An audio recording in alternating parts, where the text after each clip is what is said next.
can't stop me, I'm a legend. I run with the crew that's making the moves. Get out of the way, we coming through. We got this, never stopping, and we won't lose. No, we can't lose. Yeah. Are you ready? Yeah. We are the legends. We are the legends. Yeah. Are you ready? We are the legends. We are the legends.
Well, hello, ladies and gentlemen, and welcome back for season number 21. Last time out, we celebrated the conclusion of season 20 and all the celebrations that came with that.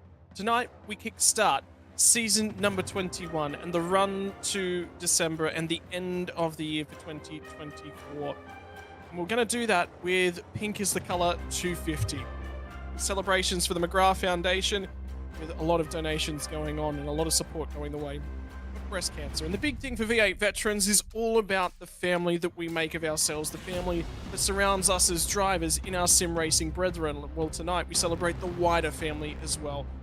A lot of the sim racing community could not go racing, could not be where they are without their partners, and that means that the challenges that we face on the health side of things, we want to take an opportunity to really support a charity that is quite special in Australia and quite important to us all. So the McGrath Foundation is receiving the benefit of tonight's racing action for Virginia International Raceway. We are going to be going for 48 laps of the duration on the other side of qualifying. I'm, of course, Scott Rankinoff alongside of David Haynes yet again. And David, it's great to have you back in the booth. Virginia International Raceway, although the oak tree might be gone these days, it's been such an iconic part of the Virginia International Raceway VIR circuit for such a long period of time that we'll be celebrating it in spirit. Yeah, exactly. And straight off the bat, the number of times you hear from drivers post-race and you say, who do you want to thank? And they're like, oh, definitely my wife for help putting the kids to bed tonight, or this, that, whatever, family. And what it enables you to do in your spare time when others are around to support you so important. So VIR here, nestled in this curve of the river in VIR, very close to North Carolina. Two big long straights are key. You run out of the hog pen towards the hairpin at turn 1, and then your traction out of the corner, still known as Oak Tree, down Madison Avenue towards an incredibly intimidating braking zone at the roller coaster where you round the crest and immediately the circuit drops away 3, 4, 5 stories. It's a big drop from the apex at turn 14 to the exit of the hog pen down there on the pit straight. And the thing about Virginia International Raceway is it's tight, it's technical, and overtaking really comes at a premium. It's not a track that's well suited to the car and the formula of racing, and therein lies the challenge. There is lots of space, lots of room for the cars to run wide in all of the runoff zones that are in offer of turn 1, all the way down at the end of the back straight into the roller coaster through 14, 15, 16, and 17, out through the hog pen onto the front straight. We always see cars running wide, but they just picked up the gas a little bit too soon. Looking after the tyres tonight, David Haynes found 5.2 kilometers worth of racetrack. This track, look, I love it in the smaller cars, but I'm really fearful for the guys in these bigger cars. I've never done a lap here in a supercar, and you know what? I think that's going to stay that way for a long time. Yeah, and then of course the flip side of the elevation change, you drop away through 14, 15, 16, but you climb so much so quickly through turns 7, 8, 9 on the map there, and you've got a couple of great overtaking opportunities, a couple of places though where it's difficult to pass, a couple of places where you've really got to flow your momentum, and then 2 long straights. So it's got a little bit of everything across 5.2 kilometers. It does indeed. But first off, we are going to have to get our way through qualifying. At the moment, the drivers are already starting to cut their way through the laps. I tell you that there's championship standings that we'd already started to work our way through at this point. But remember, it's round 1 of a brand new season. There's a lot of opportunity that comes with. Last season's champion is a 5-time champion now. 2 on the trot. Scott Gamble has just about the most championships out of anyone in V8 Veterans history. Could he make it championship number 6? It was certainly the dominant performance, but it's a new season. Anything can necessarily happen. Ken Latta and Michael Taliancic were the 2 guys who went after him last season and had the bulk of the pace. Well, Ken Latta missed out on quite a number of races. This season, he's going to be back with a new vengeance. Could he be going very well? In the meantime, though, Dave, take us through the driver ratings on all of the different categories here for VIR. Yeah, so the drivers are giving us their feedback, what they anticipate from this racetrack, 1 to 5 on a variety of criteria. The one that stands out the most, fuel saving ability, 4.5 out of 10. If it was a movie getting 4.5 stars out of 5, you're heading towards the Oscars, baby. So they think there's a lot of opportunity to save some fuel around here. And then, of course, the flip side of that is overtaking options. If you can save a lot of fuel without getting passed, it stands to reason it's quite difficult to pass someone. So only a 3 on that schedule there. Chance of safety car 3.5, tyre wear 3.5. So a few interesting things to pick from that is that there's a few places the drivers think you could save a lot of fuel and not get past. And for me, it's those lower S's, it's the climbing S's, and it's even the way down through the roller coaster. Feels a bit one line in contrast to the wide open throttle on the straights. And that's the big key, is it's one of those tracks of sort of two different kinds of track as well. She's going to be quite high on that difficulty scale. Keep that in the back of your mind as we run right throughout the journey here tonight. 48 laps as well at 5 kilometers means we are going to be heading for a duration of 252 kilometers. You're going to need to complete 36 of those 48 laps to make sure that you score yourself some points. Starting fuel here tonight, meaning that the gap in the top end of the tank is going to be 31 litres, is 80 litres with the refuel capacity all the way back up to that 11 litres. Looking for fuel burn right around that 4 litres per lap with about a full fuel tank to burn. 2 compulsory pit stops. That's what we love about Vets, isn't it? The way that they split up the strategy. Compulsory pit stop window opens at the end of lap number 2, but you're going to need to get yourself all the way through to just shy of the halfway mark. Any time from lap 20 to 21 means that you can make it home. Big critical factor though, Dave, as we've seen over the last couple of seasons, is the strategy. How much fuel you take at the pit stops is a big part of the act here. Why is that? Pick setups changes the balance of the car. And the first time you look at it, this graph looks quite complicated, but you've just got to follow the colors. So yellow is if you ran the tank empty every time and just refueled sort of what you needed there. And red is what if you stopped as early as possible, tried to go for some kind of undercut strategy and then pit as early as you possibly can to get home. And then teal is somewhere in the middle of those two and probably what will end up being the optimal strategy. But of course, all of the plates are spinning in the air at once about track position, about weather, about safety cars. What you go into this race thinking is your optimal strategy could change. Everything is always on the table to change. What we're looking for is how much time are those drivers going to have to be stopped in the pit lane. Well, you can see it in a couple different stops, about 23 to 23.6 seconds at the first stop on that teal line and 22.8. So about 23 seconds on your 2 stops to split it right down the middle is what we're looking at.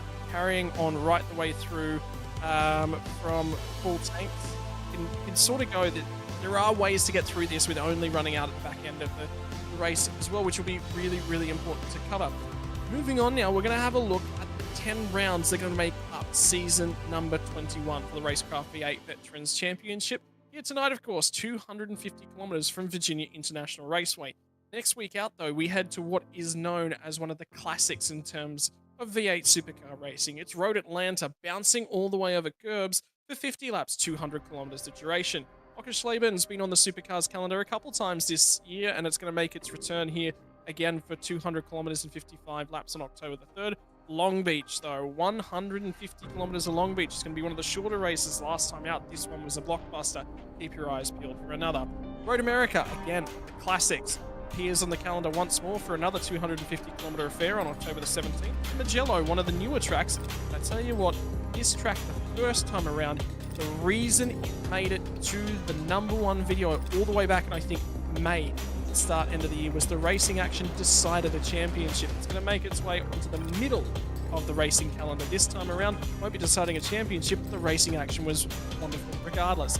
Motorland Aragon makes its debut on the V8 Supercars calendar for 40 laps. Is going to be a little bit difficult to try and get that one. It's the moto layout, meaning we've got the longest variant of the back straight. What's the gearing going to be like? How many overtakes will we see? Motegi, a night race, is going to be making its debut on the calendar from the Eastern Circuit for one of the shorter races of the season as well. Circuit to Algarve. This is Portimao, the roller coaster. Formula One drivers love it. The WEC drivers love it. Are you guys going to love it as well? And then your series finale, 300 kilometers of Bathurst. Slap 3 of these together, you've nearly got yourself an entire Bathurst 1,049 laps. To round us out on the 21st of November, a long, long season ahead for you, Haynes. Yeah, Bathurst for the final round should be interesting. I've never heard of that place. I wonder if these cars race well there in an endurance format. That's one to, I guess, pencil in for November 21, and a great way to close out a blockbuster season. You know what's really interesting, though, is that all the debate and all the talk about, oh, Gen 3's coming, Gen 3's coming, Gen 3's coming. I think we're at that point. I think Gen 3, I honestly believe we were very close to having Gen 3 this build. I think it's coming at the tail end of the year, which means that round number 10 for season 21, finishing with a 300-kilometer race at Bathurst, is that not the perfect way to sign off the Gen 2 Super? You could not script better, and yeah, I'm with you. The rumor mill says next season, iRacing got their hands on the correct data to get us close to releasing the most recent, freshest machinery from supercars. So we wait eagerly for that. This is great racing that we've had across the previous seasons with these current cars. Looking forward to another 10 awesome rounds, starting here with 250 kilometers from VIR. You know what's really, really interesting, and we'll get to discuss that at length throughout the proceedings here tonight, Dave, is we've literally a couple of days since Toyota announced they're getting into supercars. It's going to be probably, 18? I hope it's only 18 months till we get the Gen 3 Super on iRacing. Have they trademarked Supercars Championship yet? Oh, Dave. If the Hawthorn Football Club can try to trademark Hawkball, then surely they can get out there and trademark Supercars. Can somebody get us in contact with Toyota? David Haynes has got an idea to pitch towards them. So, you heard it here first. You know what the best part about you and I working together in this series, Dave? Oh, don't tell me. We're both pun fanatics, right? This is the old dad's club. And that's what everyone is here for. They're locked, they're loaded, they're ready. They're watching on their desktop computers, their iPads, their smart TVs. That's what they want. Oh, supercars. Oh, Dave, where are we going to be in 18 months sitting inside a supercar? Oh, that's a cool And I reckon some of them are watching on their smart TVs, but they've got their iPad there, and they're going to tune it to the live timing linked in the comments, so they can get that proper V8 Vets dual screen experience and keep across all of the strategies from this race. How about this? This is what it looks like. The class of season 2021 in terms of who's got the most experience going around. And I tell you what, how about Scott McKee down there with 192 starts? We'll hope that we've already cursed his season and that he can get away with a clean one after that. 200 starts, though, at the tail end of last season for Jamie McKnight. guess who's ranging up right in behind him? Darren Goosey returns to split number 1. 199 starts to his name. If he's here tonight, he will be making start number 200. How about that? There are 2 drivers in the history of this series that have ever made that, and Goosey is in the server tonight, so we will get the opportunity to say to him, congratulations on the big 200. There are a ton of cricketers who have never reached that number, but have always wanted to, and he's done that in terms of race starts within this one league. Yeah, I mean, you got your standouts as far as wins is McKnight, John Latham, of course, Scott Gamble there, Stephen Varga with a couple, I think, as well. So there's definitely a few drivers with just scary numbers of wins next to their name from their generous number of starts. I think an interesting one is going to be to see if this is the season where Scott Gamble actually goes past Jamie McKnight in terms of overall highest number of wins. 47 plays 53 are those 2 numbers. It'll be an interesting statistic to keep in the back end of your mind. How about Taliancic there as well? He won the championship all the way back at the start of the season, guaranteed himself into the Logitech Pro Invitational, and Ken Ladder as well. Think about him. If you take him back 6 months ago, he was celebrating a touch too early. An incident point penalty cost him the opportunity to be racing in the Pro Series. Actually partners along with Scott Gamble in terms of Logitech Pro Invitational duties for the Enduro Cup, and will be in participation this weekend for their Bathurst 1000.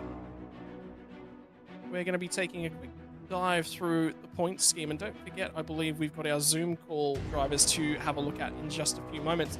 What is the race win worth? Well, it's worth 4 points over second place. From there, it's 3 points back to third. So that's where the bulk of the margins are earned. From there on back, it's 2 points per position. You can get yourself 1 bonus point for setting the fastest lap during qualifying. Fastest lap during the race, also worth another bonus point, but you've got to be inside the top 10 to achieve it.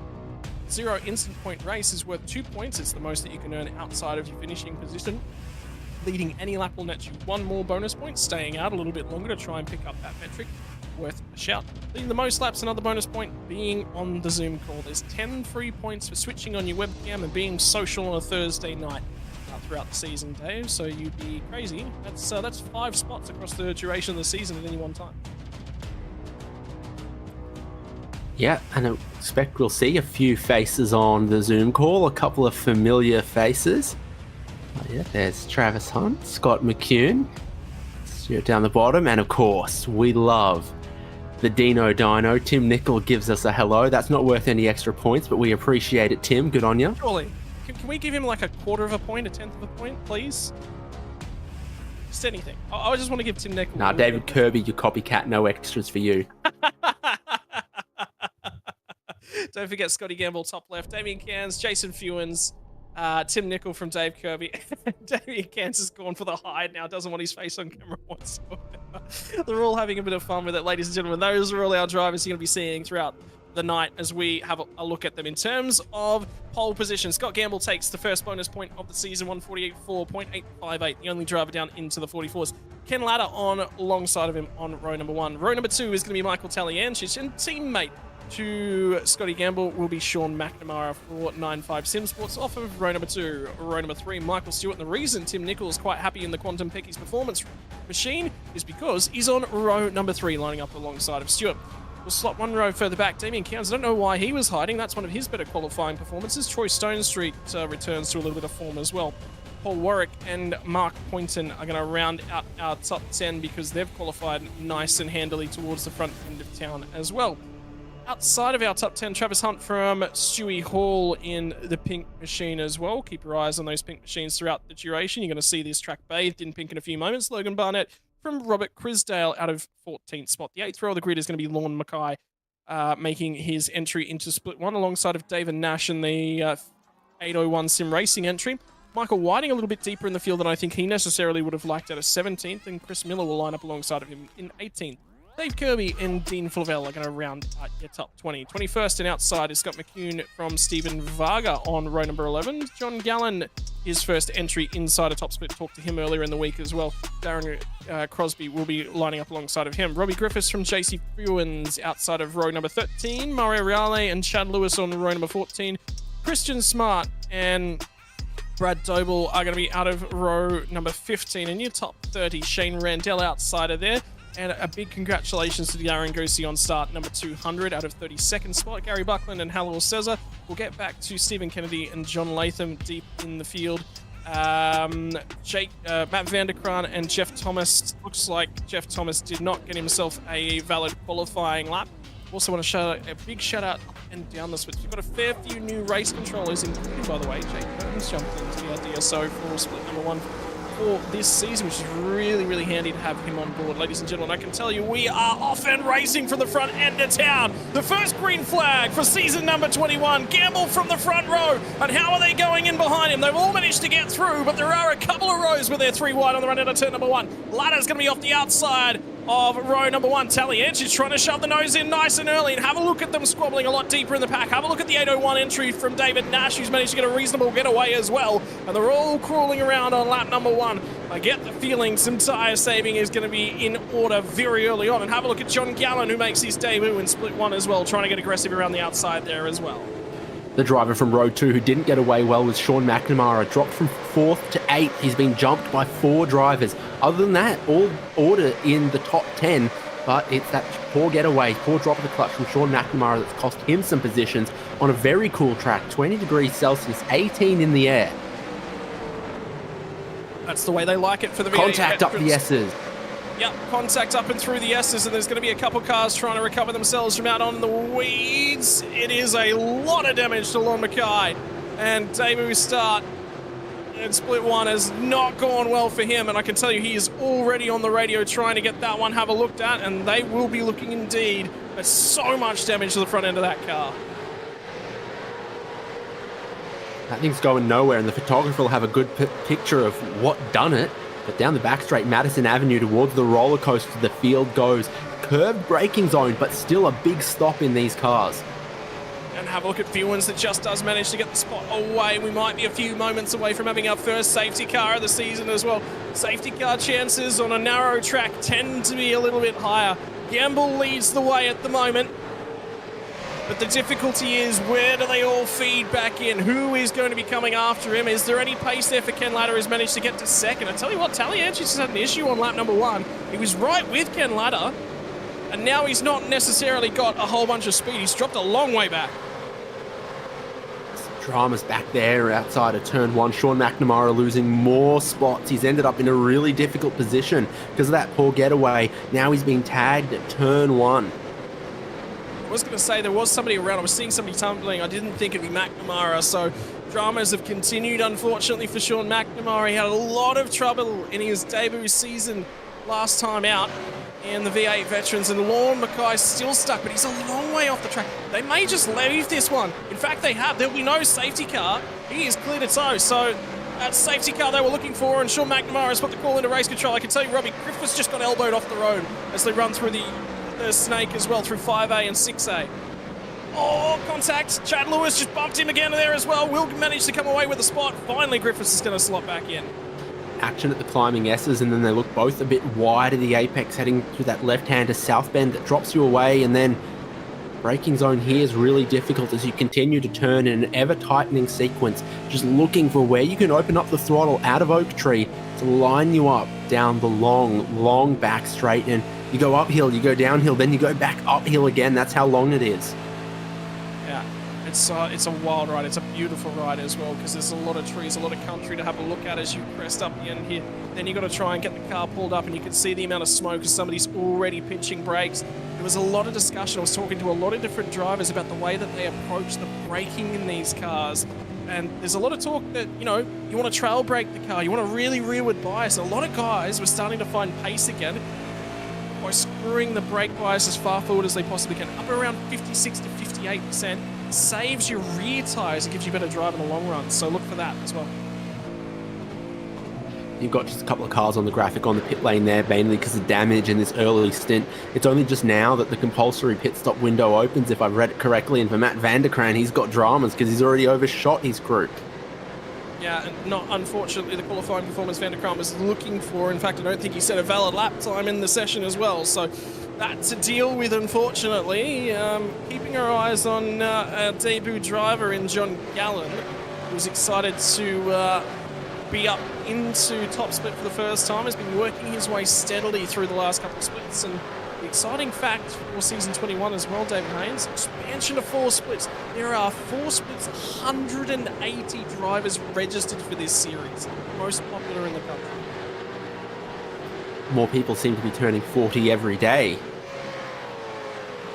You know, there's a long queue of drivers. You're not far away either, mate. Oh, okay. All right, settle down there. I've still got 8 years left to run yet. Oh, youthful little spring chicken that you are, Scotty Rankin.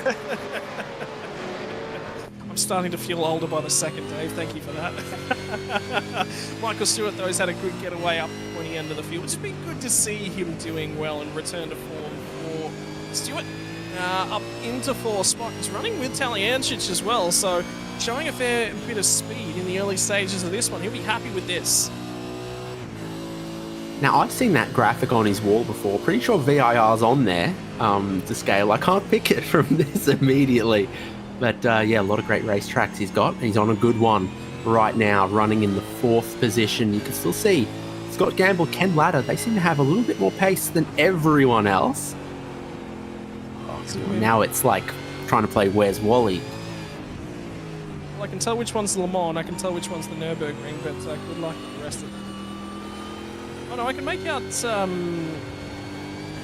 Oh, now it's gone. The Canadian circuit. There's a lot of clumping of American tracks in the sort of bottom left there. So I spot Watkins Glen, Pocono, VIR, I see it. It's just above his head next to, yep, 2 tracks over from Le Mans, sandwiched between Silverstone National and something else. Well done, David Haynes. Oh, I'm not seeing it. Bottom right from Pocono, directly below Watkins Glen. Do you have a telestrator, Mr. Director? Michael, could you quickly point to it, mate? Good on you. Running well in 4th, by the way, too. I don't think he's going to be able to do that because he'd have to take the headset off to do that, but he's also got the beer there, so you can tell what Thursday nights are about. Beers, supercars, and a whole bunch of fun right throughout the field for the hypersonic racing cars. There's a few of them that are in this split. Mario Reale, Scott McCune, and Michael Stewart, to name a few. How about the start from Tim Nicol, who'll be really enjoying this start to the season, and have a look at the drivers that have gained and lost spots on that timing tower on lap number 1. There's a fair few of them in and around that 10 that are up 3 spots. And have a look at Logan Barnett as well, making his debut in V8 Veterans here tonight. Straight to top split, inside the top 10. So after a couple of laps completed, yeah, you do have a little bit of movement happening here. Some of the most positions gained is the drivers who had poor qualifying, but inside of the top 10, Mark Point and Travis Hunt, Logan Barnett are your biggest movers inside of the top 10. So once it gets tough sledding inside of that top 10, those are drivers who've continued to work hard, make some positions. There's slow cars in front of these drivers. And that's what the smoke in the air is from. Robert Crisdale has a bit of a train behind him now after what might have been some contact. Yeah, there is a few cars banking up in behind Crisdale. David Nash is going to be the first one of the drivers who's looking to take a little bit of a crack at the Frog Leap Juice Racing driver. 801 Motorsports is David Nash. There was a move away. He used to drive for Right Sim Racing. Actually used to be an ex-teammate of mine over there, and I can tell you that fact because I'm sitting in a Right Sim Racing t-shirt. Incredible shirts I love hanging out in. But yeah, David Nash and Matt Scholes and Ricky Hyde all wanted to get back into supercar racing, decided to step out on their own, and that's what you see on board those cars these days. For Crisdale, got reasonable exit off the oak tree, starting to make some ground as Nash now runs out of real estate down at the back end of the road and opts to save a little bit of time, not diving in too aggressively on the brakes. Yeah, Chris Miller's starting to bank up in behind as well. Michael Whiting. So this group runs from 13th on the road all the way on back to the tail end of the field at 37 is how many cars. So 24, 25 cars in this field. One thing you notice looking through the field is how many pink liveries there are tonight, and how about how pink those wheels are for Crisdale. We do want to take another moment to highlight the pink livery night for the Pink Round and the McGrath Foundation. Once again, ladies and gentlemen, if you feeling like I'm making a donation in honor of the V8 Veterans Pink Round. There will be a ton of drivers and a ton of teams that will be doing so, including Robert Crisdale, who's under assault from David Nash at this point in time. Nash does get to the inside. It'll be the outside, though, when they flick back to the right-hand side here. The long way around. Crisdale still not yields. Now he will yield. He'll try and slot back in. Nash will nick that spot off him. Now he's got a 5-second gap to go and chase down Stewie Hall. It's brave to go around the outside of that double right-hander, but they both gave each other just enough space, and Nash was far enough ahead that he knew that he was going to get given some space, because definitely Crisdale could see him there. So picks off another spot there for David Nash. He becomes another driver who moves to that +3 number. They're really late on the anchors to try and get the car pitched in at the oak tree. And in fact, he misses the second apex. Good drive off the corner, though, for Crisdale. Might just elect to take the toe and just uses it for a little bit of protection from the cars in behind. In the meantime, Ken Latter has managed to reasonably go with Scott Gamble, but already Gamble's pulled out a 2-second margin at the start of this one. Might just be the last they see of him. Crisdale comes back at David Nash, pinches that front left tire a whole bunch, and that's going to promote an opportunity for Chris Miller to try and slide back through. So he goes from being on the offensive to on the defensive. Miller picks up one more spot, up to 14th for him. Keep your arms and legs inside when you ride the roller coaster, and it's been a great ride for Chris Miller. He takes a spot from Crisdale. Drama's on the pit entry. I think there was some confusion around who was going to pit lane and who was alongside coming out of the oak tree. Dan Hall might have got caught out. I think the driver that was entering was Troy Stone Street. Although that looks as well. like Stone Street. So Stone Street actually had a drive-through penalty, was what was going on there. So he did have to come to the lane. Jason Fewens is also in the pit lane at this point in time, but Stone Street had to come to the lane to serve a drive-through penalty. So I think he's trying to duck out of line and something's going on. So we'll get an opportunity, I wonder, at some point to try and review that one. I think that contact there was Fewens and Hall. So we'll take the look at it here. So there's Fewens there. We're on board with Hall. There's the two of them. And they make contact. They both managed to not necessarily survive, but I think they've gotten away with that one. They could have been significantly worse, but Dan Hall's going to have to win the fast one, for sure, on that. Inside, it just looks like John was offline and just couldn't get to the throttle, and Dan was expecting to be carrying a little bit more momentum.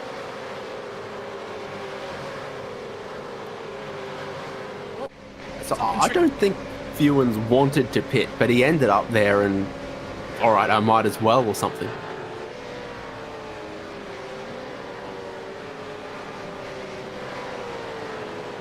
Something's going on with Chris Miller. Yeah. Unsafe re-entry penalty was what I just heard from race control as well, so... A short of drama on the track.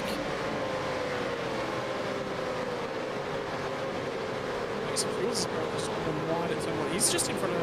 No, he isn't in front of them. So he is actually now one lap down, I believe. Right in the middle of the train, since 37th road. Fewens would have got an unsafe pit entry penalty as well. That's why his stop was over a minute and he's ended up the whole lap down. Yep, that does make a lot more sense. But yeah, I'm not 100% sure what Chris Miller is going to drive through penalty. There was an unsafe re-entry was noted in the entry of the drive through. So that was the reason that it was on lap 6, was what I heard. Which, remember how there was a whole bunch of smoke as we went through the left, 4, 5, 6 sort of section? I think that might have been Chris. Curious. We're going to try and resolve that one when and where we can. But yeah, reminder to support the McGrath Foundation via the website www.mcgrathfoundation.com.au, pinned over in our YouTube chat. You can go to the following link, /ways-to-give/donate. We'll give you the options to support the McGrath Foundation as V8 veterans and communities go pink for race number 1 of season 21. And we thank all the drivers for getting behind it with their racing liveries as well. It's making for an interesting night and something a little bit unique. You know, I've never seen liveries and support for a charity done quite like that. this. No, it's something special, that's for sure. It's great to see all the teams get on board with it. From Scott Gamble leading all the way through, we're highlighting battles in the middle of the field and teams that have made an adjustment to show their support for the cause and bring extra attention. One thing it does do for us is everyone's out at their usual liveries. You get used to looking for a car, and then they throw a throwback livery, sometimes a pink livery on it, and all of a sudden it's just that touch harder just to spot them.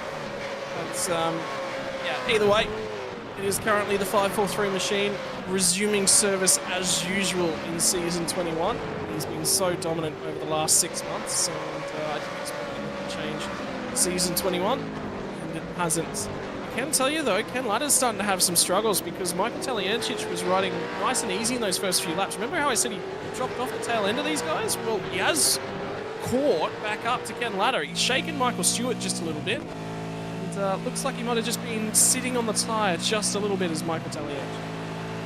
His last lap was good, and Ken Ladders had just dropped a tiny bit, so they've met in the middle here, which is 3 seconds behind the race lead, and with Taliancic now picking up the toe, now getting very close through the roller coaster, helping VIR and its club members with a little bit of their mowing. Yeah, the inside of the corners of a racetrack are a very, very difficult place to maintain, aren't they?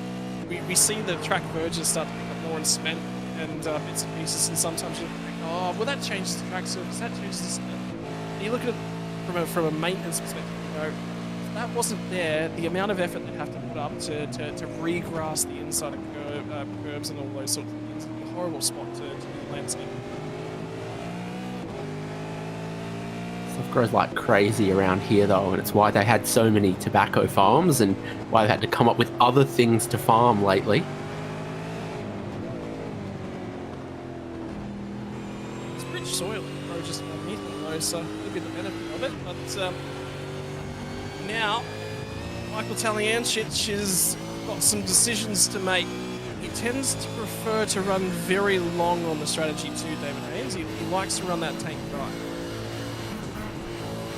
Yeah, so we've got the top 32 cars that haven't stopped, and most drivers through the field are thinking, let's run a little longer into the strategy window because we don't want to be caught sort of running out of tyres late on in the stints. And we're still early in this one, 48 laps, 9 completed, 9.5 around as they make that turn at the oak tree that sort of brings them facing back towards the start-finish straight and sort of heading back towards the pits from the out and back.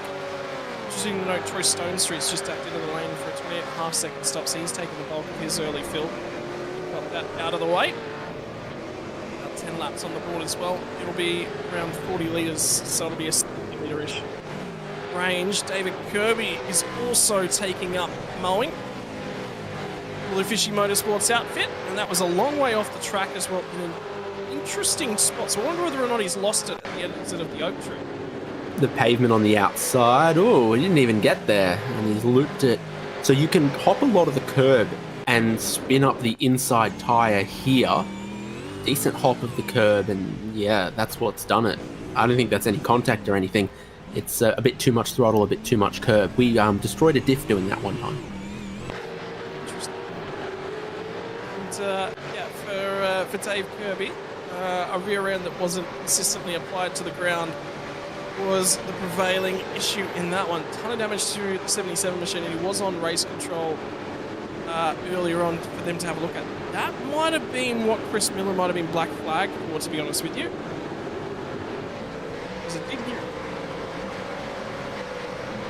So we're going to have our obligatory Scott McKeon curse over and done with, although he's already been. Let's get that out of the way early on the show. This season we're hoping that he doesn't crash whilst we're riding on board with him.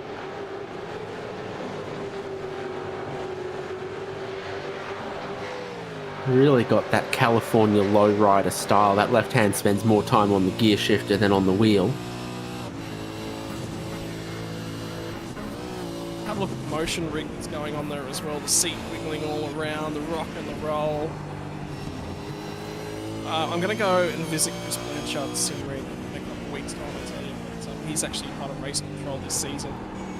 Moved back to my hometown recently and caught up with the community manager, actually, or the guy that sets the iRacing schedule. I took a few things from the community to him. Number one, it came from me. Every round should be Portimao. Number two, why aren't there more Portimao? Number three, why not more battles? Portimao. Getting with I love Portimao. I'm so late in the season. Trying to mimic a little bit of Portuguese pronunciation. Not sure it's quite suiting me. Tim Nicol had something to say to race control. I'm not completely sure what about. Maybe he was catching a little bit of lap down traffic. Like we mentioned, there were a few cars that have ended up that lap down. So Jason Fewens and Dan Hall, they made that contact, spun to pit entry. Both got a 40-second hold automated for an unsafe pit entry from crossing the line the wrong way. They didn't mean to, but they spun across pit entry and it was a penalty. The difficulty was as well, they were already sort of in that line, so they kind of just went, oh, well, we'll just go to the pit lane, but sometimes when that happens... The funny thing is, if you don't pit from where they were, I think you don't get a penalty. I agree with you. Yeah, that's what I thought it was as well. So, anyway, is what it is. It was two competitive, pretty quick guys, and they've ended up right around 4th, 5th, 6th, but a whole lap down, which is frustrating for everyone on both sides of the coin. Interesting to note as well, our fastest lap of the race, 45.59, coming the way from Scott Gamble. Since then, what about lap times have fallen off? It's sort of about, we've seen from Michael Stewart about 0.8 of a second to fall off at this point in time, 12 laps into the stint. So there is definitely some tyre fall off here, but it's not as big as I was maybe expecting, just a touch more, but it's to have stabilised up. Just looking, there's still that huge battle pack from 12th position on back, which is Michael Whiting's now got to the head of, and cleared David Nash as well, so he's cut his way back through. But Quisdale continues to be the cork in this bottle. Yeah, he's got a couple of car lengths right now on the drivers behind, Stephen Varga, Dean Flavel. You look here, you've got those five and then a tiny bit of space to John Gallen and Brad Doble.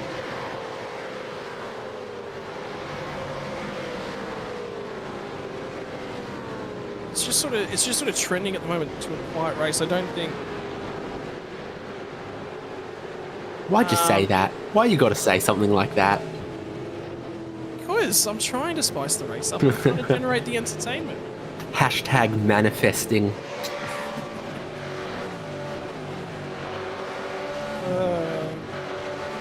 Tell you what, John Gallen's cut his way through quite nice. I'm enjoying this drive from him, 23rd to 17th from debut. And Brad Doble as well is just driven from 30th to 18th. So he's plus 12. Doing a phenomenal spot. Driver that's up 14 spots at the moment. Jamie Knight started from the rear of the field. So he's cut his way through quite nicely, as has John Latham.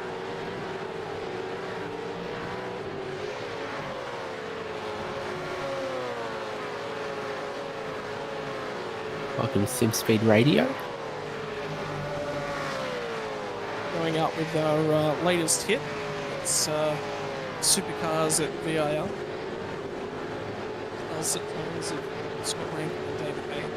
I'm seeing the leaders go past the pit lane and still none of them electing to pit. So based on that graphic previously, no one is thinking undercut territory here. And based on the level of tyre drop-off we're seeing, I think I agree with that, because you look everyone sort of from 5th to 20th as an average, all of them are easily within a second of their best lap, and a lot of them are within 3, 4, 5 tenths of their best lap.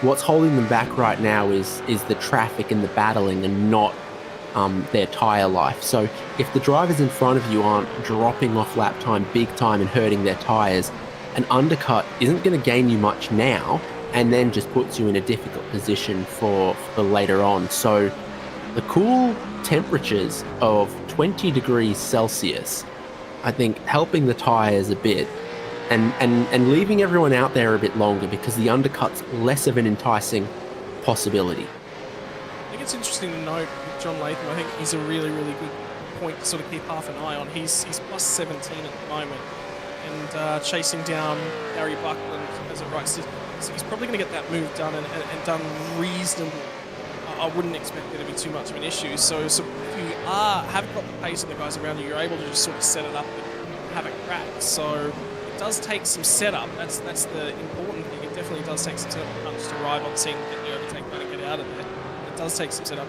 and get the job done. I mean, and we'll just continues just trucking away. Nice and cruisy up front. Got control as usual. 5.5 seconds back now, Ken Ladder. And still Taliancic's just not been able to make that move. No, both of them low actually, 46s. On cue, I just said Michael Taliancic's not been able to make that move. I can tell you, there has been a change for second spot. He literally just got that move done down at turn 1. Now he's going to get a little bit of a rough up from Ken Ladder as well. But he's ahead now through these bits. You can't really dive bomb. You don't track out so far on that left-hander because you've got this double right-hander that comes up immediately, and your drive here through the lower S's is so important. This is that move for second place, Scott. That run down, he shows he's not necessarily going to have a go, and then it's right as Ken commits to the braking zone on the left-hand side. They both run it in a touch. See, Ken pinches the front right tire, and that's what will get the job done for Taliancic. You can see Ken Ladder really wanted to rotate back and get back to the power. It's just Tally just popped it up quite nicely. Perfection. Not showing the nose too early, not showing the nose too late that it's a dive bomb.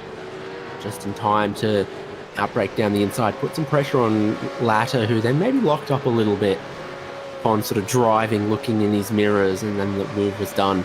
Taliancic through to second.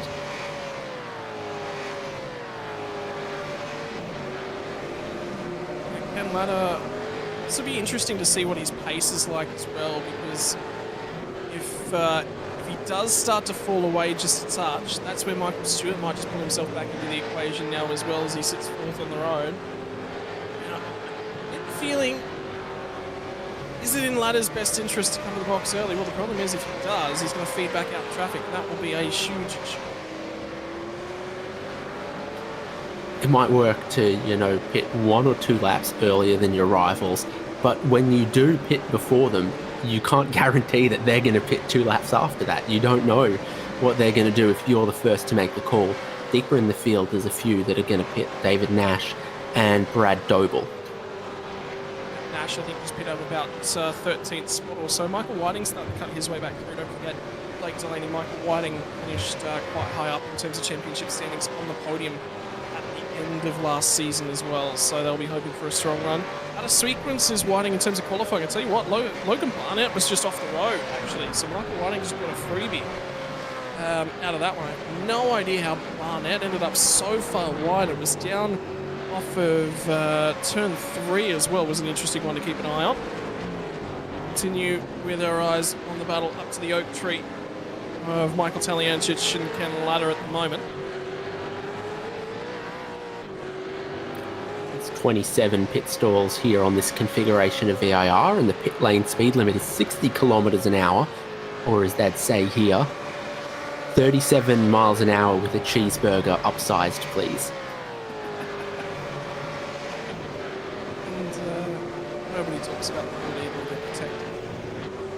But I do like it. Look, this is one of those racetracks that you either love it or you hate it, and it's both sides. Jamie McKnight's on a very, very long stop here. I wonder whether or not he's got a speeding in pit lane or an unsafe entry penalty as well. He's been in there for over a minute. About 1:07 is what we saw from the drivers who had unsafe pit entries. He's run a bit longer than that, so probably taking more fuel than that. If he goes about now, you'd say it's speeding on pit entry or unsafe pit entry. And he goes now, so I put to you, that was either speeding or he cut the line on the way in. And I've got an update for you on Logan Barnett. Remember how I said he was off the track? He's got a meatball.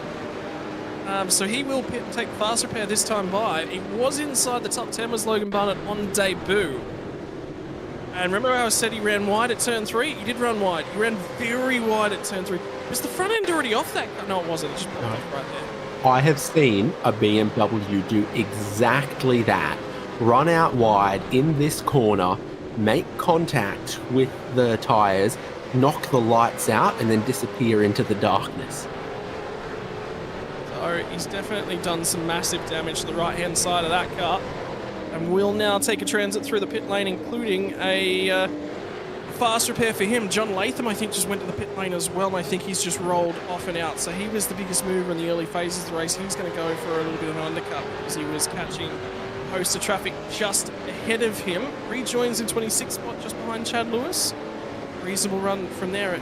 David Nash, I think, took a lot of fuel on that first stop as well because he's popped back out a little bit further down. Halil Cesar and Randell also now to pit lane. So the front few cars run long in the early stages of this race. Ken Latta, he was definitely ailing on tyres. He hasn't been dropped by Michael Taliancic. He will stay with him, and this battle now on. So Nichols made a mistake on this lap, and through goes Damien Cairns up one more spot. Nickel dives to the lane, so he recognises the tyres were starting to ail on that car. He's going to take the opportunity to get the undercut on Cairns, but Cairns is driving a really, really nice, clean, accurate race here. I'm enjoying this. That's always what's interesting about the first stop. You choose how much fuel you want to take. The second stop is you pick how much fuel you need to get home. But the first is, do I want to take a lot now? And if there's a safety car later, I'll benefit from that. Or do I take a shorter amount now, get a bit of track position in this middle stint, but if a safety car comes out, it might come back to bite me. And so you've got to make a judgment on how much fuel you take at the first stop. The second, well, you've made your bed at the first stop, and then you just take the remaining amount that you need. Tricky, and they enjoy it here on the Vets, actually, because it's created a really, really big strategy disparity. It's probably one of the biggest strategy disparities we see in any series, by the way, which is what I like about it. That's why I've enjoyed being able to see this style of thing. And I think the big key, Dave, is the setup. I think the fact is, because we have a fixed setup, the car balance and the car agility changes. You can tinker with the bars, and everyone can tinker with the bars. You can sort of bring the car back to you a lot more. You can't do that. Now the fuel is really a balancing point. You need to do a little bit of work and find out what fuel number the car is based on. Some of my greatest nights were tinkering with bars. We are going to have another lovely season, number 21, I can tell you that. Well, we talked about John Gallen making his debut. There he is right now in a battle for 11th spot at the moment. Head car on the queue. Christian Smart's the driver in behind him. Darren Crosby behind him. Robbie Griffiths and Stephen Kennedy. All of these drivers positive double digits. But at the moment, it's about strategy. We have a mix of strategy up and down the field, and Gallen's going to jump into the lane. Travis Hunt, Damien Cairns, both in the lane ahead of him. Nice Crisdale. Pit entry is blocked. Only very, very briefly, but Crisdale has indeed had a drama there on the pit entry. It's held up some of the drivers behind just for a moment, presumably rear locking on the way into the pit lane here for Crisdale as we take a look at the replay. So this will be the flow down through the last couple of corners and out through Hogpen, and makes the decision to come in. Yep, rear locking on the way in. Just pivots hard. Oh, Gallen did manage to pull it up, no damage. Did you notice he hit the pit lane limiter button very early? And I don't know if that messes with the engine braking a little bit. I did notice, yes, I definitely did see the screen come on, but yeah, either way. Because just personally, I'm a brake down to 60, press the button, and then, you know, rev back up to 60 kind of person. But sometimes you can, you know, just the moment you're on the brakes, engage the limiter, and you're good. But he attacked the line very, very much so, and locked up the rears, and yeah, cost himself a bit of time through that. Scott Gamble, race leader, now going to come to the pit lane as well. Chris Miller's also been in and out. Taliancic is in, so we've hit the maximum duration on this fuel window that they're all going to go. So they've gone as far as they possibly can. Mark Pointer's made his way to 4th, by the way. Running very, very long. Will now pit. Warwick is also in. Now we'll wait to see if Whiting's going to make his way to the lane as well. Whiting's going to continue on. So he's going to pick up potentially a lap lead here, will Michael Whiting. But he's done some fuel saving. Issue Motorsports driver, that's one extra lap that he will not have to add. About 4 litres worth of fuel that he's saved. And that's all of the pit stalls are before the start-finish line, so he would have been the first to the line on that lap just then. Bonus point. Already thinking towards the back end of the championship. So there's all the pit stalls behind us, and you're looking kind of from the gantry at the start-finish line. So the line across the track is where Barney is there. Like Sandown, for example, all of the pit stalls are before the timing line, whereas you get tracks like Suzuka, for example, I think, where all of the pit stalls are beyond the start-finish timing line. Yeah, so I agree with you. Yep, there's the bonus point for Michael Whiting. We'll get that lap led. Stephen Kennedy's also continued on, I believe, as well. So, Michael Stewart would know that because he's got the graphic of every racetrack behind him on the wall. He'll probably reach in there and pick it out and tell you which ones are which. So at this point in time, he's scoring 184 championship points, although I think that's position on the road. So that's not good bonus points, but yeah, so we'll be looking at that throughout the duration of the season as we track the championship battle for the RaceKraft V8 Veterans for season number 21. Rapidly approaching the halfway mark of race number 1-2, David Haynes. We are about 4 laps away from reaching half race duration and remaining drivers to come to pit lane. Whiting, and you'll see Stephen Kennedy in this time, although he's already had a drama and Gamble has already made his way past him, so already more than a pit stop behind our race leader. It goes to credit what the driver's intuition said, that this is a circuit where overtaking is relatively difficult, track position will be relatively key. Everyone has run pretty long in this first stint, more so than at other tracks where tyre wear is greater based on the conditions and you expect overtaking to be a lot easier, and so then you go, well, I need the fresher tyres more than I need to just maintain the track position. But everybody has stopped now. Along with Michael Whiting running long was Stephen Kennedy. Almost everyone else had stopped the lap before that or earlier. Yep, so we will get an opportunity to have a look at our corrected race order here in a few moments. There will be some strategy to play. Remember, JWM cars of Jeff Thomas and Travis Hunt tend to do the short fill at their first stops. They tend to jump a few spots in terms of the order.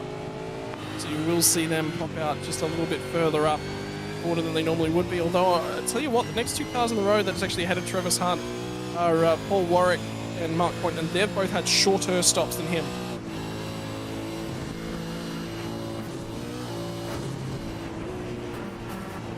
So we'll have a look at strategy information and pit stop duration on the timing tower here in just a few moments.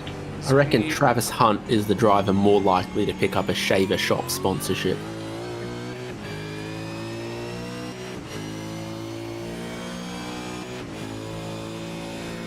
So just noting as well that any drivers without a pit stop time here, we had some technical dramas a little bit earlier on, so unfortunately software was not able to pick up those numbers. Sean McNamara was actually amongst What you those. can then intuit from that is the drivers listed without a pit stop time are drivers who stopped quite early. Early, yep. Very, very early. Very early indeed. So what it doesn't tell you tells you something. Although Gamble does tell you that Scott Gamble has gone for a longer stop, and I mean he had the track position, he had a margin, Sume as well.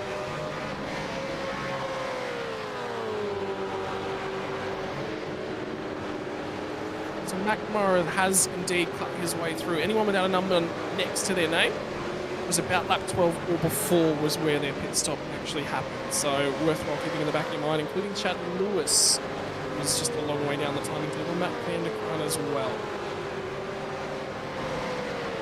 Vanderkran pitted at the end of lap 2 for Vanderkran, so he could only fit about 13 seconds of fuel, and there's a lot of drivers around him that took 25 to 30 seconds of it, so he's a little out of position based on that at the moment. Really worthwhile keeping a check on what happened to Rob Christa. Christale's popped out in a reasonable spot, although he has underfilled quite significantly here. So relative to Tim Nicol, remember Tim Nicol was running up and around that 5th position on track? Tim Nicol's taken one of the longest stops out of all of them, and that's what you can see, 34.5 seconds from Tim Nicol. So he has a very heavy Holden Commodore at this point in time. will not be on the more agile side of things, although he's going to be getting a little bit of assistance from the drive from Stewie Hall up ahead of him. But have a look at how much more Robert Crisdale was able to just chase him into the braking zone and make a significant amount of time. Yeah, one to watch here, and it's the compromise that you make at that first stop. We've seen Nickel get plenty of time back at the second stop in these two-stop races, but right now is tough, and you got drivers breathing down the back of your neck, and it doesn't let you run optimally or comfortably in its middle stint of the race. I get the feeling splitting it down the middle half and half because it gives you the least compromise on both of the stints, and I think that's the big key. You can just see the amount of lap time that Crisdale's making up in all the braking zones. That is going to be relevant. Every litre of fuel that you ride on board here is going to cost you lap time. Oh, that's a big lock-up for Tim Nickel there as well on the run down to turn number 1. There was a ton of smoke coming from the right front tyre. Starting to lay some pressure down on that one. Meantime, we take a look up and down the field. So this is the battle in and around 9th all the way back to 14th spot on the road. There's another battle pack just in behind these guys. 16th to about 20th on the road as well. Vanderkrant stands a risk of being a cork in the bottle. John Latham looks that a little bit at the moment, but what a mover he's been. 25 gained, Varga behind him, 6 gained, Smart behind that, 12 gained. It's not like John Latham's taken a short stop either. He's taken one of the medium ones. He hasn't taken a full car worth of fuel, but he hasn't taken a light car either. So quite good in terms of track position and strategy position. He's not giving up a whole huge deal. And the pace is good at the moment. I tell you what, put a second over Stephen Varga on the most recent lap. Varga in behind him for about 3 seconds worth of extra fuel. So if he can run that out, 0.6 of a second on the road at this point in time, there's a few more drivers who are arriving on the scene to form up into this battle pack as well. We did a thing here one time with an MX-5 where one driver drove 5 laps in the test session and then drove the next 5 laps with a passenger, and then a different driver drove and then drove another 5 laps with a passenger. And from that estimation, each 10 kilograms of passenger in an MX-5 is worth about a half a second here. So a human passenger was about 2 to 3 seconds. It's really interesting to know. And then the amount of fuel that you have on board will be very, very relative to that as well. So maybe half a human, there'll be a lot more horsepower out of these things. So you reckon a second a lap for a fuel tank? Well, so 13 litres is about 10 kilograms, and 10 kilograms in that car on that day was 4/5 tenths easily. So all up, you reckon probably what, the realm of 1.5 seconds for a supercar, somewhere around there, would be an estimation. To carry a passenger? Yeah. Yeah, 1.5 to 2. So think about that on board, difference in fuel. It was about 3 to 4 tenths of a second a lap between the shorter stops and the longer stops. But you have to carry fuel at some point throughout the race. Does it mean your final pit stop comes a lot earlier and he's suffering for tyres at the back end of the race? You'll have a lot of track position, but you'll have no strategy position. The horrible thing is then when you weigh it up and you go, which is going to be easier, me to find 4 tenths of a second of talent or me to lose 10 kilograms? And you go, I think it's going for a jog. Yep, can certainly attest to that. I can tell you my abs are... Once you realise mathematically that's where the lap time is hiding, there's no excuses left. No, yep. I was just about to say, I can tell you my abs are screaming at me at the moment to go to bed, catch up on sleep, and please rest me. Is my source of attempting to lose some weight in time for Christmas. Up and down the field, though, we keep an eye out. I'm really impressed with this from Michael Stewart. You know, he has splash in the pan finishes, but they've just been starting to string together a little bit more consistently. And I think Ken Latta took on a little bit more fuel at that most recent pit stop. I think he just overtook Michael Taliancic as well. I do wonder whether or not Taliancic might have got a slowdown or something on this lap. Well, we'll have a look at it. Ken Latter is back in a second place. Talyancic is back in a third, and it's because of this. Is it a bit too much curb here? I'm not seeing it yet. But it's there. That looks like a slowdown. I reckon he's got a slowdown earlier in the lap.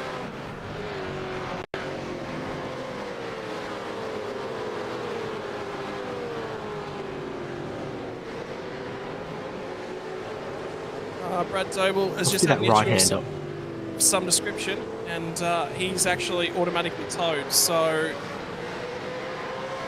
he went to get in contact with the race controller, requested so, and instead is just automatically towed. So unfortunately for Brad Doble, lone engine means his night will basically be over.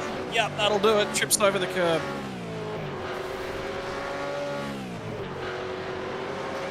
Magic Smoke leaves. A few drivers race for pit lane. Maybe they thought a safety car was coming. Matt Van der Crown, though, probably had to pit based on how early his first stop was. Jason Fewens has also been in and out of the lane as well. Christelle in, as is Sean McNamara, was another one of those early pitters, so that'll be the reason for his stop. Christelle was not, so I do wonder whether or not there was more drama. Was that Christelle that was in behind Brad Doble?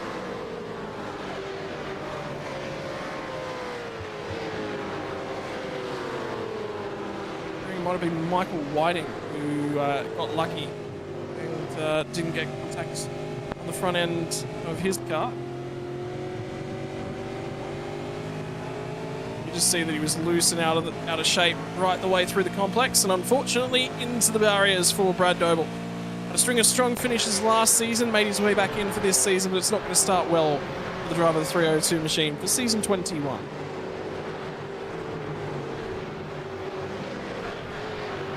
Dave, it's actually curious. I nearly said season 2021. My mind went, oh, that wasn't all that long ago. That was 3 years ago. The years simply do not stop coming. And 21 was 11 years ago for me, and a lot longer for most of the drivers in the sim tonight. But on we go, and on goes the show. John Gallen's got some damage to the front left corner of that Holden Commodore. Although he closes on Darren Goosey, not going to run out of room yet again at the back end of the roller coaster. Up and over. Tight, twisty seconds to try and get that move done. Runs out of real estate. Whoa, Goosey's a little bit wide. That's brave from Gallen. Ends up backing out of it, and caution the better part of Valor on that opportunity.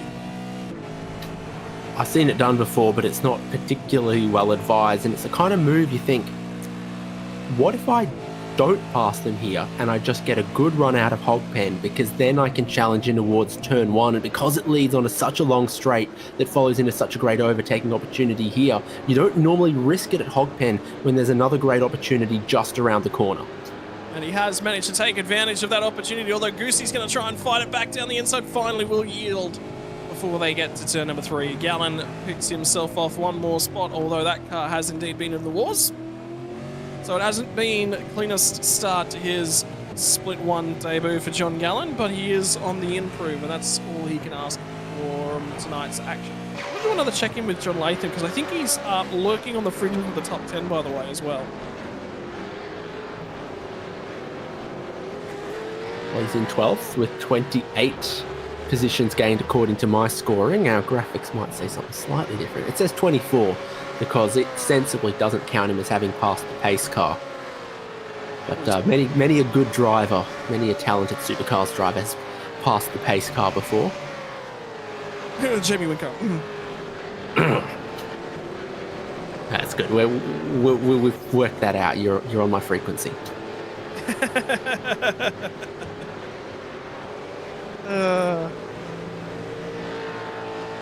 So in terms of his charge towards the top 10, Tim Nichol's the target at the moment, but Nicol, remember, has taken on a lot of fuel. Lorne Mackay has managed to get back out there on debut in split one as well, and unfortunately for him, after the issues on lap 1, his 2 laps down, unfortunately, for Lorne, and it's not looking like he's going to get the safety car that he so desperately desires. Did you say unfortunately forlorn or unfortunately forlorn? Both. That checks out.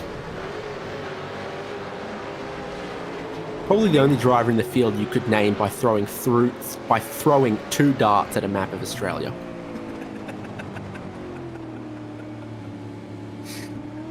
In the meantime, this battle's raging on. This is Paul Warwick and Mark Poynton, who are having a right royal go at each other here for 5th place on the road as it currently stands. Travis Hunt's about 7 seconds in the rear view mirror, but he's further than that in terms of fuel strategy as well. So he will want to see these guys continue to fight. Warwick's going to try and show the nose to the inside of the left-hander, which will become the outside when they flick back to the right, but he's forced the cover now from Mark Poynton. And he's a significant amount closer than he was when they crawled off the exit at Oak Tree. That may set up the run with a little bit of a toe off the hog pen. Does get drive. Now he'll get a draft for the long front straightaway, albeit with 2 kinks in it. He's going to try and line him up. Pulls to the inside as Paul Warwick. He's still making time, Now he's got overlap. Now he's got significant overlap. Deep down into the inside. Gets the job done down at turn number 1. Picks up 5th spot on the road. Inside the top 5. It's been a while between drinks for Paul Warwick, but he's making hay while the sun shines at VIR in round 1. You only got to throw 1 dart for him or Damien Cairns. But yeah, you saw a great move there from him, but no defense really offered, which can be sensible in this middle stint of the race. If you might be racing someone with a different amount of fuel on board, you don't waste time now if you think that the final stop might net you a little bit of position back. And that's the big key. Albeit, from my numbers, I think Mark Poynton has got some fuel to do. Although, now we can sit here and do a little bit of fuel saving as well, so could be relevant as we keep our eyes on these two. Difficulty will be is how much time has Tim Nicol lost, and the problem that I've got with this, Dave, is that he's got 5 seconds less of fuel to add compared to Damien Cairns, who's just down the road and battling with Travis Hunt. He's 5 seconds back from them. Now, he's lost that much time, I think, out on the road, so that extra fuel load is now starting to pay dividends, and Travis Hunt's quite light and towing around Damien Cairns at the same time, so he's got a little bit of assistance, does Damien Cairns. If he's fuel saving here, he can cover that margin quite handily. Yeah, and then you think some of the other drivers that Tim Nicol might have been hoping to race against, and with a bit of clean air right now, Taljancic in 3rd is significantly quicker than Tim Nicol. Michael Stewart in 4th, also half a second a lap quicker than Nicol. And so if you lose that consistently over 5 or 10 laps, it really does add up that the 5 seconds you're going to get back in stop 2, well, it's some time you've already given up and then are giving up throughout the stint. So it can work, but I just don't think that the other drivers in front of Tim Nicol have battled enough or encountered enough traffic that Nicol's going to reap too many rewards from it this time. Yeah, that's the big key. Just keeping an eye on those sector times, by the way. Nicol's actually been taking about 0.3 to half a second a lap out of Travis Hunt, was 2 cars ahead of him on the roads, which we look at Travis Hunt at this point in time as well. So that's worthwhile checking in. Yeah, those are the lap time differences. So albeit with the extra fuel on board, he's taking time out of Trav, and well, Damien Cairns sits in the middle, and that's who he's really racing effectively at the moment, although a mistake will change that dramatically. So this isn't over by any stretch of the imagination, and if Nicol can make pace, it's through the twisty bits where he's losing it, but out of the straights he's actually reasonably okay. Pulling the car up nice and accurately down at turn 1's a big help too.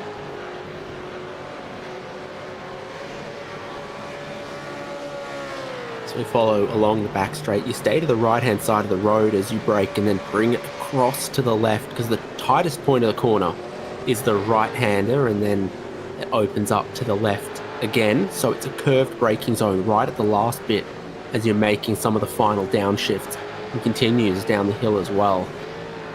You can contrast that to turn 1's a big straight line stop, and then you've got a curved braking zone at the end of the lap. Mark Poynton's going to be the first driver who's going to duck into the pit lane. So splitting your strategy up nice and evenly, 15, 15, 15, 16, 16, 16. And with 18 laps left to run, 2 laps worth of undercut for Mark Poynton. He's going to be one of the first drivers to dive into the lane for his final stop. John Latham's going to follow as well. Few with 18 to go have sensed they can go it from here. You see them on the right side of your screen in the graphic. Poynton, Latham, Logan Barnett also. This will be really, really interesting to keep half an eye on. This might just trigger that last round of stops for the bulk of the field, because those 3 drivers were in reasonable situations. That's the highest heart rate we've seen at a Dean Flavelle the entire time we've checked in on the Dino Dyno. Yeah, oh no, it's up there. Obviously, the graphic moves. Is he highway cruising under the pump or on the limiter? And we are on the limiter. The good news about 1,242 calories is that's a 24 nugget family pack. Ooh, don't tempt me. Now, before you add dipping sauces, I don't know how much they can move the needle on that. For whatever reason, aioli dip is twice as many calories as the barbecue dip. But I am an aioli fan. I agree on that. And the reason is the eggs. It's always the eggs, Dave. Well, it's egg and oil, isn't it? Whereas the barbecue dip is going to be more sort of water stabilizers, sweeteners. And a little bit of onion and garlic powder, really, isn't it? Yes, smoke flavor. Well, Tomato powder. yeah, I think he just made going on a fitness binge, and I think you've just confirmed that I'm eating the right sources. So, although could pick up metabolism with a little bit of chili sauce as well as another option. In the meantime, Damien Cairns is going to dive into that lane as well, which I think is very, very important given where Mark Poynton was out on track. So that is a number that's being discussed. That'll be 1 lap earlier than the 16, 16, 16 split. So it'll be a 17 lap run to home for Damien Cairns. 17.5 seconds through the lane, reasonably short stop. But that says to me that no matter when you pit and how much fuel you took at the first stop, it is going to cover tyres. John Latham, in the meantime, is getting right on and around Robert Crisdale, who's already made his final stop of the race. So he'll pick up 1 more spot in terms of things. I think Sean McNamara has also made his last stop. And Shane Randell's missing the front end off that car. And the good news is no flashing light on the rear end of that car means it is still running. Yeah, and he's right at pit entry as well. He's offline on the way braking into the roller coaster because it's already gone. Front left tyre is down. There's some damage there. So we look back to the oak tree. Ooh, maybe get a bit of a shunt towards the south pits. Yeah, I'm just wondering whether or not he's maybe had a screen or a wheel issue at that point in time, or was he just wheel spinning on the exit? There's no drive. There's no drive out of that car, so he's had some sort of throttle issue or something on the way out. Does the left-hand side as well. So the tyre's down, the rim's probably cracked.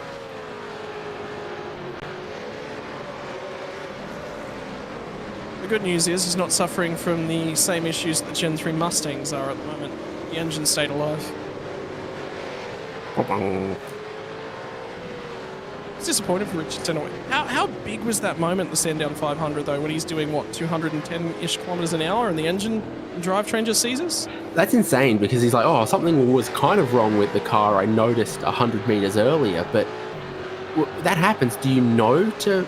Because if the engine seized, not the gearbox or anything else, putting the clutch in would stop the rear axle from being locked up by the engine. But how do you think to do that if you don't know that's what's locked up the rear end? I mean, the other side of the coin is it did pull the car up pretty quickly, so locking the rears. It was just a huge And then moment. the third is chicks love handbrake skids. Is Richie questions I'll have to ask my Google search later in the evening. Is Richie Stanaway single? Oh, Dave. Broadcasting with you is never not interesting, I'll tell you that much. Here is Mr. Big Tank Nickel. It's popped out an interesting spot here, sits 16th on the road as it currently stands in... outlap after his second stop, so he is good to go home from here, and hoping that as everyone else pits, he definitely work his way back inside of the top 10, we reckon. But is he competing for a top 5 tonight? How much more fuel does everyone else have to take? Was his pace because he was heavy, or his pace because he was saving lots of fuel in that middle stint? We'll have a look at Damien Cairns. Damien Cairns is about 2.8 seconds down the road from him. Paul Warwick are both... Oh, there's a huge incident just ahead! I think it's Darren Crosby who's gone around on the way into the pit lane, and Paul Warwick was right in behind him. There's definitely contact there, and now he's going to enter the pit lane. That'll be an unsafe pit lane entry for him as well. He's gone around. That's the third time we've seen a pit lane entry issue here tonight. What's crazy is I don't see a black flag for him. But we'll take a look here. He's trying to pit clear... Oh, wait, is he? No, he's not clearly trying to pit.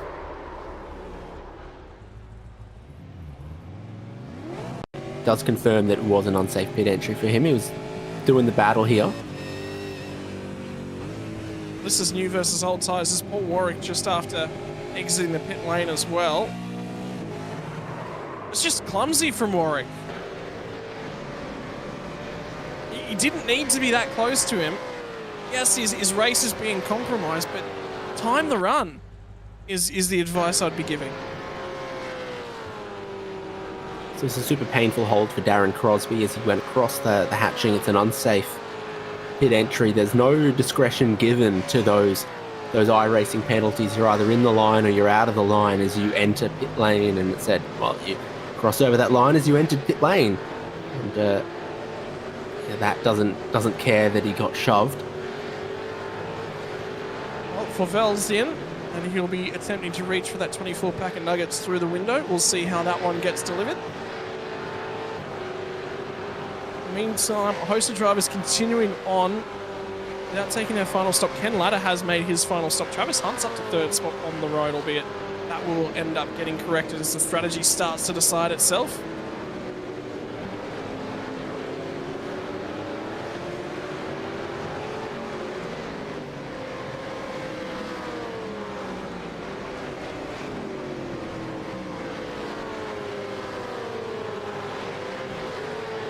Righto, so pit stop counts now up on the timing tower, and you can see the top three still yet to make their final stop. John Gallen as well.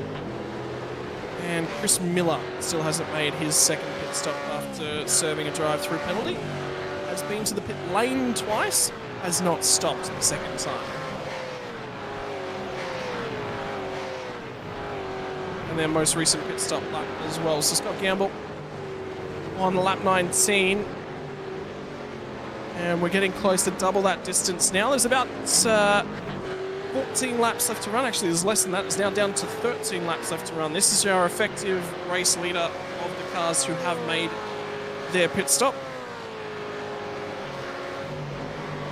And an update coming through from race control about Paul Warwick is a drive-through penalty for the contact with Crosby on the way through.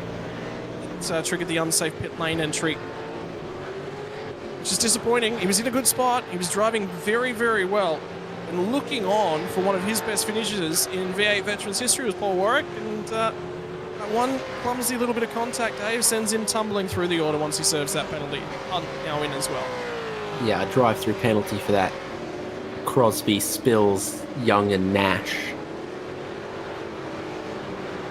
I've done this joke before, and you've given me nothing, but just trust me. There's some 40-year-olds out there saying that's great gear. Yeah. So you had it stopped from third place. It's Travis Hunt. I will tell you, Dave. I do remember you telling the joke last time. I still don't remember. And that honestly just keeps encouraging me to keep going. Yep. It's going to continue on. In the meantime, Sean McNamara goes ahead and picks off Stuart Hall. So he'll move himself one spot further forwards. And remember, all of these guys, I think, have done their second stop now as well. So this is effective positions. So this will mean McNamara, after dramas at turn 1, lap 1, is back inside the top 10. How about this, though, from John Latham? Plus, well, it's going to be about plus 24, I think, when we get the graphics up. He's sitting 13th on the road. There'll be a few cars ahead of him to pit, which will drop in behind him. So it'll be a few more than this. But he's now driven all the way from the rear end of the field to Michael Whiting, as our race leaders are going to come to the lane now as well. And I think almost everyone relevant to this has made their final stop as well, because in the middle of the race it is a little affected by the fuel numbers, but after the final stop we should be, you know, racing to the checkered flag and the positions gained number be true. So it's strong effort through the field with the side-by-side in front of him. Stewie Hall and Michael Whiting are going to go toe-to-toe on the run down through the roller coaster, and Whiting will come away with the spot. Hall now is going to get harassed. Something's just happened to Chris Miller as well, we're hearing. Have to keep half an ear out for him.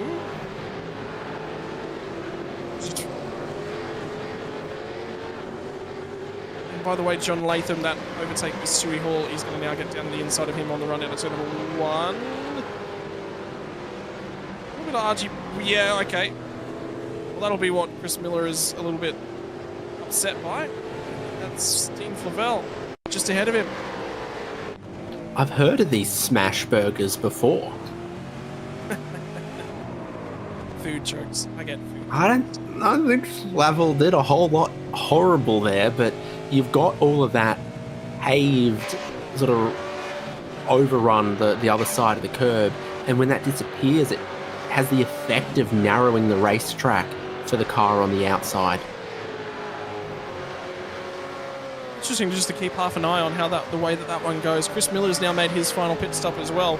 This battle is going to be on the road as well. Ladder ran long in that middle stint, and now Talyancic hasn't managed to get the undercut on him. They will be neck and neck for P2 and P3. There will be a battle for the podium. Michael Stewart's 6 seconds behind them. 10 seconds now the race lead. Scott Gamble, he is gone into the Virginia sunset. Sunrise, well, early morning sun, we shall say. Virginia sun.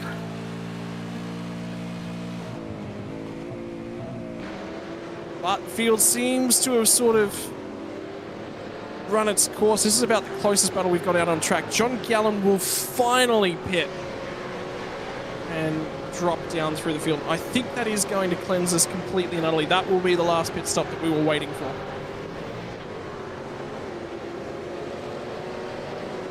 The irony being he probably still measures his fuel in litres.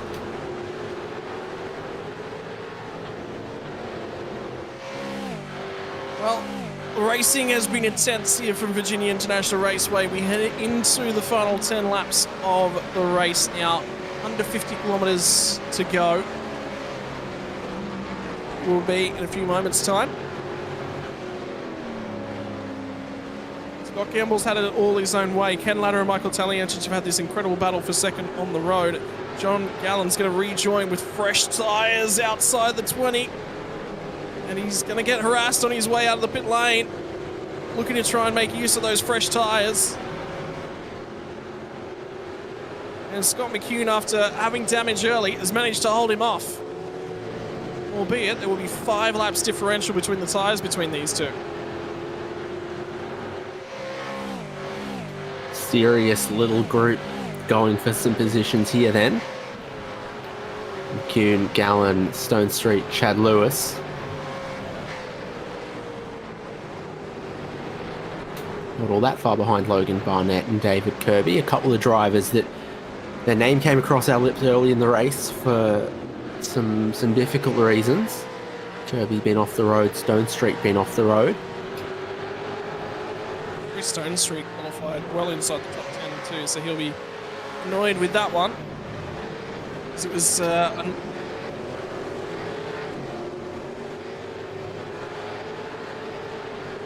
hearing there might have just been some sort of drama up and down the field somewhere, but it looks okay.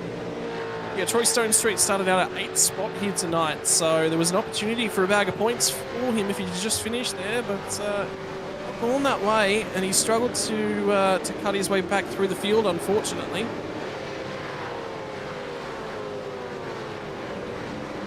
Tell you what, though, John Latham has cut his way through and past Michael Whiting now, up inside the top 10 from the rear end of the field.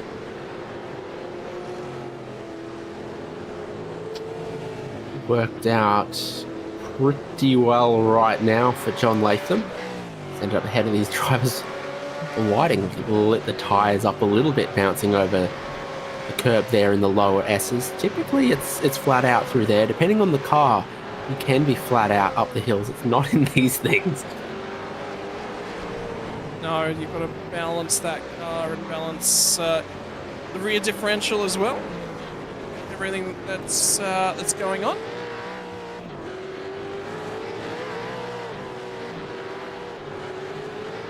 So for the meantime, biggest battle at the moment, further down in the field.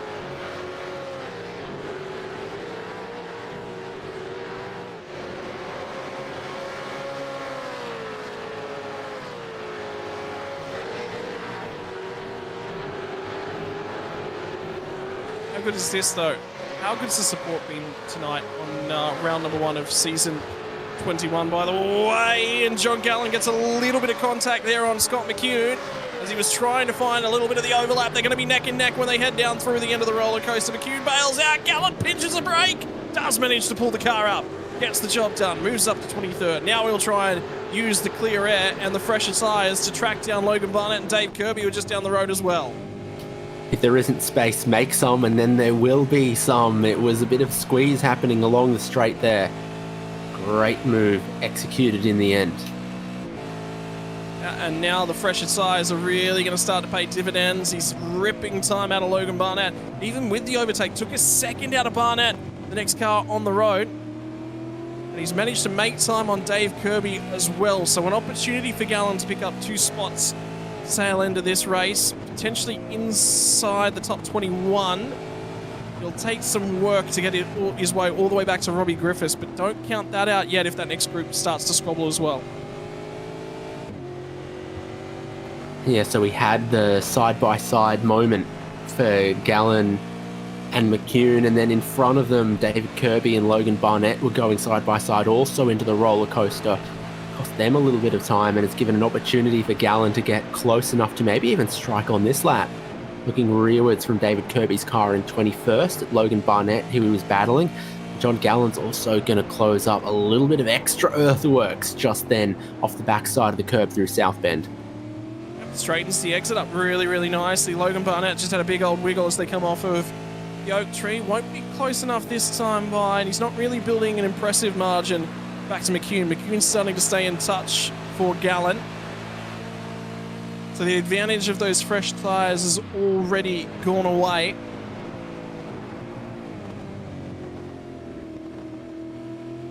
Dave Kirby might just be rolling out of the gas a little bit. He might have gone for some track position with just a little bit of a breeze of an undercut, trying to make sure he's got enough fuel to make the end of the race. And this time, Gallen does seem a touch closer. The exit's quite good too from John Gallen. There might be an opportunity when they get down here to turn number 1.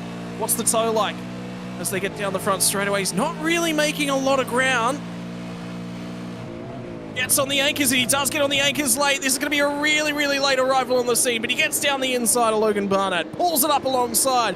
Now he's 3/4 of the way clear. He's not going to clear him yet. Barnett struggles to get the power down, and John Gallen picks off another one. 22nd on the road. Now he focuses on Dave Kirby ahead. Just a superb braking performance, gets in that position, puts him in place to look to strike again on this lap. There was a bunch of tyre marks on the road and a ton of smoke as well. I've just seen David Nash.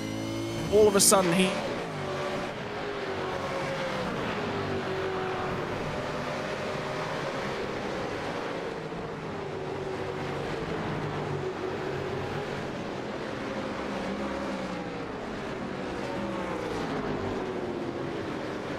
So the final 10 laps are really starting to come at us. And like we said, Nash was glued to that rear bumper. Robbie Griffiths, now he's going to have a crack at him as he comes off of the oak tree. They'll go side by side as they run down the back straightaway.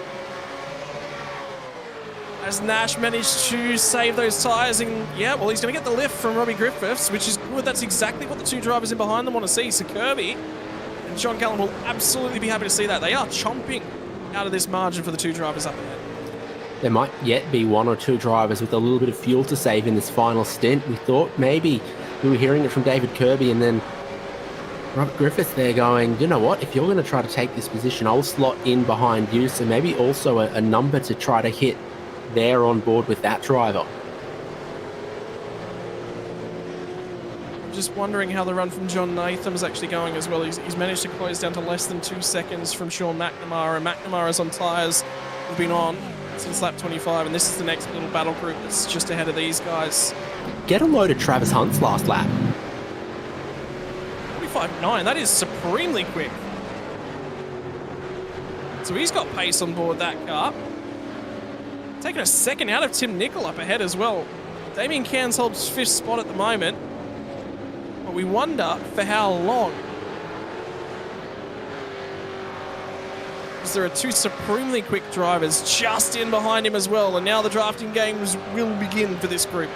Cairns has got control, got one hand on 5th spot, but he's going to be run down in these final few laps, we think. I mean, the pace that Nicol and Hunt have got right now suggests that it'll be hard for Cairns to hold on. His last stop 17 seconds. Travis Hunt's last stop 23 seconds. Don't think Hunt needs to do a whole lot of saving. And his tyres are just a couple laps fresher than Cairns as well. So with all of those things combined, Cairns is the one under pressure for 5th. Tim Nicol and Travis Hunt are doing just that, hunting. It's going to continue as they run down to turn number 1. Nicol got to the outside. Cairns covered it to the inside, and Travis Hunt was thinking about it as well as they all crawl slowly with the torque of the engines. There's tons of tyre smoke out the rear end of these machines. Down through turn number 3. And they'll switch back the left hook at 4. Mark Poynton's going to join in, and there's a huge snap of oversteer for Tim Nicol. He's going to drop off the road, drop 1 spot. Is he going to drop 2 as well? Yes, he will, because Mark Poynton's going to get some drive. So through the double right-handers, just going a little bit wide from Tim Nicol underneath the rear wing of Damien Cairns. Cairns holds on, and now it's Travis Hunt's turn to have a go, and Mark Poynton also makes a little bit of gains in this final stop. This final stint of the race, heading towards the checkered flag.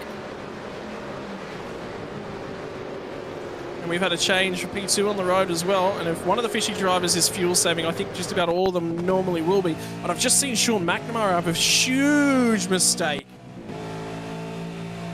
So here's the runoff of the oak tree. Michael Talianchi's got a little bit of a double toe with a little bit of assist there, I think, from Jason Fewens, who they've just gone by. Jumps on the anchors at the end of the straight, and yep, straight back past Ken Latta, so he's back up into P2. Fewens was yelling, "Mum, Mum, look, I'm battling with the podium."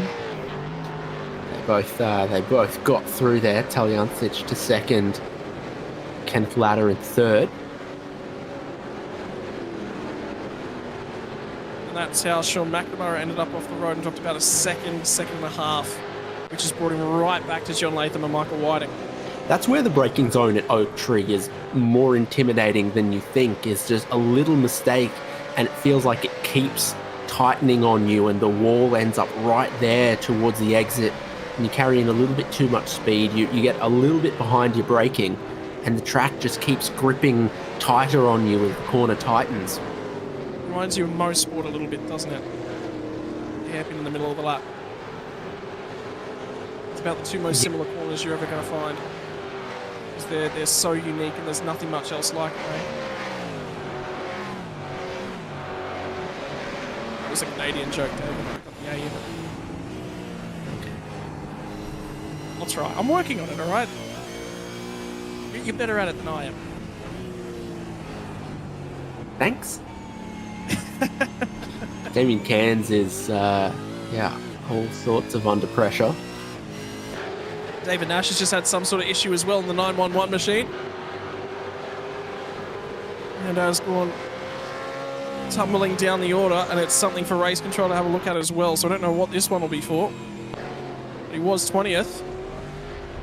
And he's just been turned, and that might have been Robbie Griffiths, was it? No, it was Griffiths. Ooh, that's unfortunate.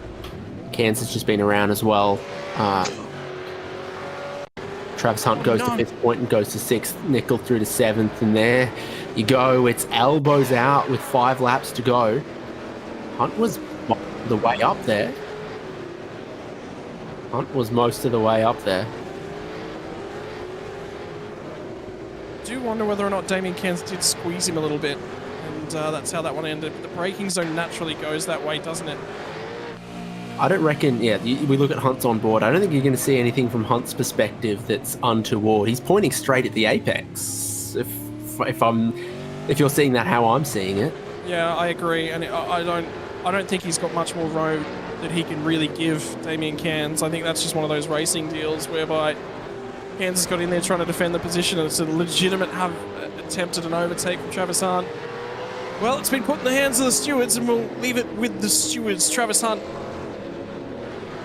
will move one spot further forward on the road. Paul Warwick on the drive back through the field. Could you imagine if this was actually still for 5th spot on the road? With that little drama that he had with Crosby on the way into the pit lane. But he will chase down Christian Smart.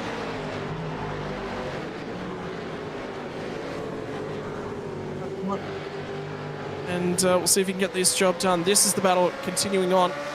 P2 on the road. 3 more laps left to run for Scott Gamble.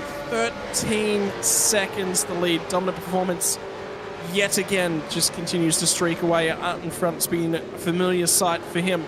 John Latham and Michael Whiting are continuing to scrap it out. Now it becomes Sean McNamara, who's the driver, in trouble.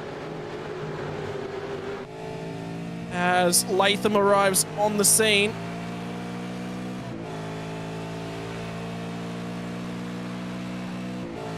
Last lap was a good one from John Latham. He's going to cross the timing line again, and it's not exactly the same, but still competitive from Latham.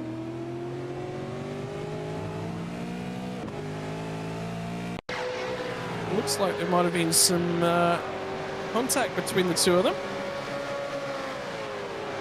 This will be down the same spot as the previous incident we were just looking at as well. So Latham's going to pull across again to the left-hand side, as did Damien Cairns. A little similar. It's just good hard racing. You never know as the overtaking car, do I want to go to the right-hand side? Do I want to go to the left-hand side here? Because sometimes, if you go to the left, you're out-braking them through that little kink on the way in, and you take the position. And sometimes you think, actually, the right-hand side is best to give me the inside for the corner proper, and then also down a hog pen if we stay side by side. So as the defending car, as the overtaking car, you do have options there. Yeah, there's a few cars just down the road as well that are starting to look to break. So Tim Nicol, Mark Poynton and Travis Hunt are all together on the road for 5th spot. Hunt's got the spot, and Mark Poynton is the guy that's going hunting as they run down through the roller coaster once more. 2 more laps left to run. 10 kilometers worth of racing action. We're running out of time, running out of distance. I think there is... Yeah, they're not quite side by side for P2 on the road either. But they are closing back up. Ken Ladder's actually coming back at Taliancic. He's closed back in. He's going to have a dive at him. He just pulled the nose out, so it is getting aggressive between these two. And turn 4, Dave, that's not an overtaking spot normally. Sometimes, but rarely, and it will be because you set them up through turn 1, set them up through NASCAR and left hook. Now you've got John Latham battling with Sean McNamara and has set him up to take 8th position, but again, fight back's possible when you are battling through that segment. Well, it's side by side. It's side by side for P2 at this point in time. Ladder did just pull alongside. and then he had to back out. It's everywhere we look. There's positions that are still going for it at the tail end of this race. They'll come back down this time when they get to the start-finish line. There'll be one more lap left to run. In the meantime, though, Ken Latta isn't waiting that long. He's got drive off the final, off of Oak Tree on the run down the back straightaway. Will pull out of the draft. Who's going to be latest of the late breakers? There is just a little bit of a touch. They both get away with this one. It's tight. It's tight through the roller coaster. Talian just didn't get the drive. They both wiggle as they're both searching for traction. Still room has been left by both drivers. Tally will have the inside, the long way round at the hog pen, and these guys are going to take the white flag with a little bit of door banging. And how good is V8 Veterans? What's the gap going to be between them coming to the final lap? Precious, precious little. If it was the final lap, Ken Latta's got it, but they've got 5.2 kilometers more of VIR to sort it out on the white flag lap. And Latta was on the outside as they tipped in. He was the nose ahead when they got to the start-finish line. He's definitely going to have one more go at them. It's going to be over 16 seconds. It's going to be over 17 seconds for Scott Gamble at the lead of this race. This time last lap, Ken Latta did have a dive down here. He's not going to do it this time. Won't pull out, but he will just harass him. Crawls right up. There's millimeters that are separating these two guys after 245 kilometers. There's nothing in it as they crawl their way through the snake. Now it'll be on down to the S's through 7, 8, 9, and 10. Latta's got a little bit of a run. Pulls out, shows the nose. Make sure that the mirrors see the pink machine of the 269 in the rear view. And then they'll crest the hill here. Last time it was Tally that made a mistake down here. That allowed Latta to pull alongside. Now Latta's going to have to try and go the long way around. He's going to have to look for drive off of Oak Tree.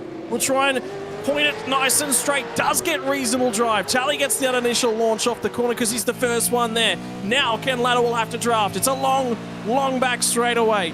It's already been navigated by our race leader, who's on the way to the flag as he navigates his last little bit of traffic. But now Ken Latta's going to pull out of the draft. Will pull alongside. Who is going to be late on the 8 kids? They contact down here last time. Pinch of the brake from Latta. Tally's going to run him a little bit wide, out of room. That might just be enough. Michael Taliancic and Ken Latta have a stoush for the ages once again. They love each other. There's a fair bit of respect, fair bit of room given. They've touched a few times here tonight, but they drove it fairly straight, fairly clean, and well and truly fought to the line. Fun fact, it's positioned a lap down between Crosby and Fewens. The next two cars across the line there as well. Crosby just holds off Fewens, but what a battle for the podium. And how about Gamble getting into the new season, how he finished the last? Yeah, smooth, clean, consistent, and completely off into the sunset. Travis Hunt's going to round out the start of the new season with a P5 on the road, top 5 for him. Nick will be a little bit disappointed. I reckon he would have thought that P5 should have been his, and the other driver will be saying that will be Paul Warwick. Where did Latham get back to in the end? He got back to 8th spot on the road as he got past Sean McNamara. We're going to have to pick a driver of the day, but for John Latham, that might be it. Rob Crisdale's coughing, spluttering. I think he lost it. I think Crisdale did lose that spot at the line. Van der Kraan had him by half a tenth. So nothing in between that one. And that was for 16th and 17th on the road. Dave Kirby did manage to hold off John Gallen in the end in that stoush as well. And there was 16 thousandths of a second between those two at the line, so they absolutely would have been side by side. Even closer. That's kind of how close. We had the dress rehearsal on the coming to the white flag lap from second and third that says if you set them up and you get a great run and then you've got drivers potentially running out of fuel as well. He's side drafting him there too. That is what 16 thousandths of a second looks like at the line as we're going to go frame by frame. It's the distance between the splitter and the wing mirror is what 16 thousandths of a second looks like. That tow vehicle just behind them is the most realistic I've ever seen. Some kind of 1990s Dodge Ram situation. That's what a lot of these American tracks are working with. Oh, phenomenal racing up and down the field as it always is from the RaceKraft V8 Veterans. And in fact, Stephen Banks is out there nominating John Gallen for Driver of the Day for a split debut. And yeah, did a reasonable job. So did Logan Barnett, to be honest with you. And Shane Randell as well. Remember that car that we saw destroyed in the middle of the race that there was a couple of issues with? Monitor issues. So it was actually a loss of connection in the monitor that just caused that drama. Well, race winner. We've seen this one before a few times. We'll pick up win number 48. 2 more of those, and he is going to have the half-century of race wins from Michael Teliancic and Ken Latta. It was just under a tenth of a second between those guys 1 lap earlier, and they would have been a lot closer together and in favour of Ken Latta too. Michael Stewart home in a nice, comfy, cruisy 4 spot. Didn't have too much drama on the road here tonight, and nice and easy for him. Travis Hunt gets home in 5th spot. Dramas for Tim Nicol, though, in behind him will come home 7th. Mark Point drove a reasonable race to 6th spot as well. John Latham, the master of the overtake here tonight, inside the top 10 from right down at the rear of the field. Sean McNamara did the first to last challenge and didn't kind of complete any bit of it, but did a really, really strong drive home inside the top 10. Damien Cairns will be disappointed outside the top 10 with that incident late on. Stewie Hall from Dean Flavel, who has earned himself a well and truly earned box of 24 nuggets. Paul Warwick will be disappointed with 14th, given he had a lot of pace and a lot of opportunity here tonight. Chris Smart from Matt Vanderkraan also failed to set a qualifying lap back to 16th. Reasonable drive from him. Chris Dale ran out of fuel at the line and just barely missed out on hanging on to that one from Varga. From Robbie Griffiths, from Dave Kirby, rounding at your 20. The man who will be most disappointed in the field by 16 thousandths of a second will be John Gallen, who missed out on a top 20 on debut by just that much. Logan Barnett in behind him after his drama. Scott McCune had damage early on, as is so often the case, unfortunately, for one of the most unlucky drivers in sim racing.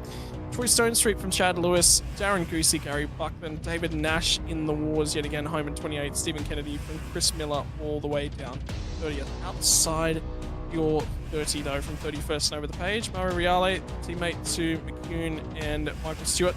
Hello Cesar from Crosby, who got involved in the pit lane entry incidents. There's a few of those in this list as well. Jason Fewan's also involved in dramas. Jamie McKnight, something happened to him throughout the piece. We think it might have been a speeding or an unsafe pit lane entry penalty for him as well. Dan Hall was the other driver that was affected by those. Lorne Mackay towed on lap 1, never really recovered, and Brad Doble also had dramas throughout the duration. Jake Burton was not a driver in the field here tonight, was actually part of your race control team. Ignore that one. 39 drivers for the duration here tonight. No safety cars in attendance. So I'm going to start from the top end of the podium. Season number 21, going for his 6th victory in terms of championship standings. Starts off the right way. Driver of the 543. Another race win for you, Mr. Gamble. 48 of them to your name now. Yeah, how you going, Scotty? Yeah, it was good to get one away there. Probably a little bit lucky with Ken and Tally. They were right in a battle, and Macca had a little bit unfortunate at the start, so he was on the back foot. But yeah, that sort of gave me a gap, and I was able to just sort of go on it while they battled. And yeah, when I seen them battling, I started pushing. So yeah, it worked out all right in the end. In terms of things, another dominant performance to kick off a new season, but you've just been sitting around and enjoying yourself. The work that you've been putting into the sim over the last 6 months has really come to the fore. And where you were 6 months ago, you were in this 3 or 4 pronged battle, and now you've just stepped clear and continued to build on that marker. I had to be honest with myself, Scotty. I had to take a step back and really look at, you know, my mental approach to the sim and how I went about it. Like, I don't practice as much as what people think I do, but I really try to make that practice time count. And, you know, the change of the teams, that really helped me, reinvigorated me, and, you know, I really get along with the blokes there. So, you know, big shout out to them. They're part of the recipe. It's all about just that mental approach, Scotty. You know, sometimes when you're down, we all get down in life and we all have a few battles, and yeah, it's just about getting your head right, back into the game, and then you start enjoying it. And when you're enjoying it and being on the sim, you know, good things come, and you know, you have a good time, and those around you enjoy being around you as well. So no, I think that's sort of the main thing there, Scotty. In terms of things, VIR, obviously, it's been in and around the supercar. This one takes a lot of precision and a lot of patience to master. What was the key for you here tonight? Yeah, look, it does. It's hard because you've really got to balance the car, especially when you're coming out of like 3, 4, 5 as you head up into those S's. It's all about balancing, not getting on the wrong curbs at the wrong time.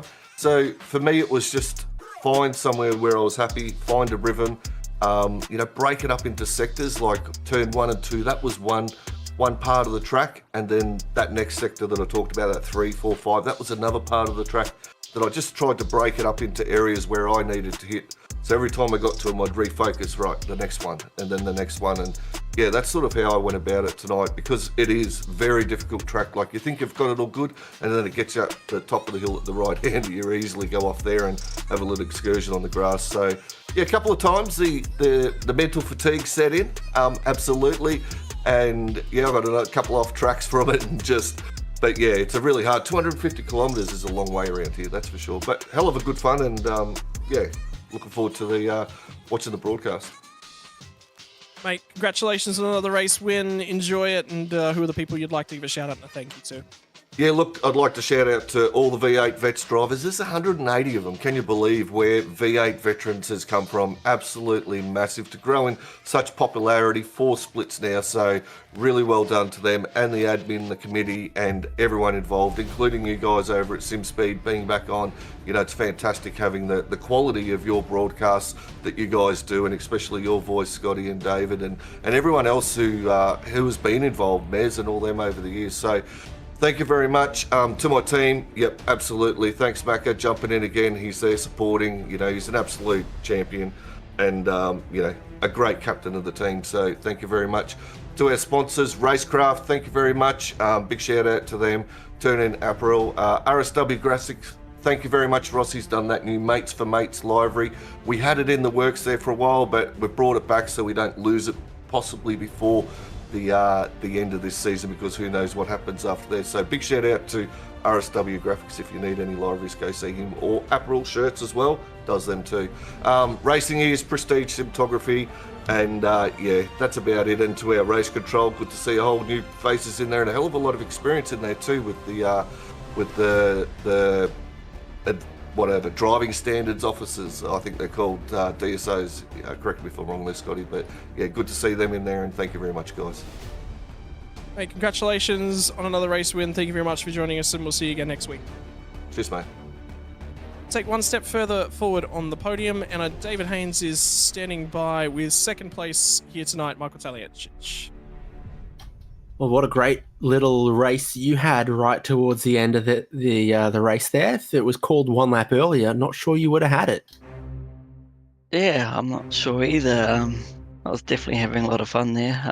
Grateful for Ken for some good hard racing. No 4Xs involved there, a few 0Xs, but Rubbings racing. So yeah, made it really enjoyable and gave me a bit of a nice sweat to end the night.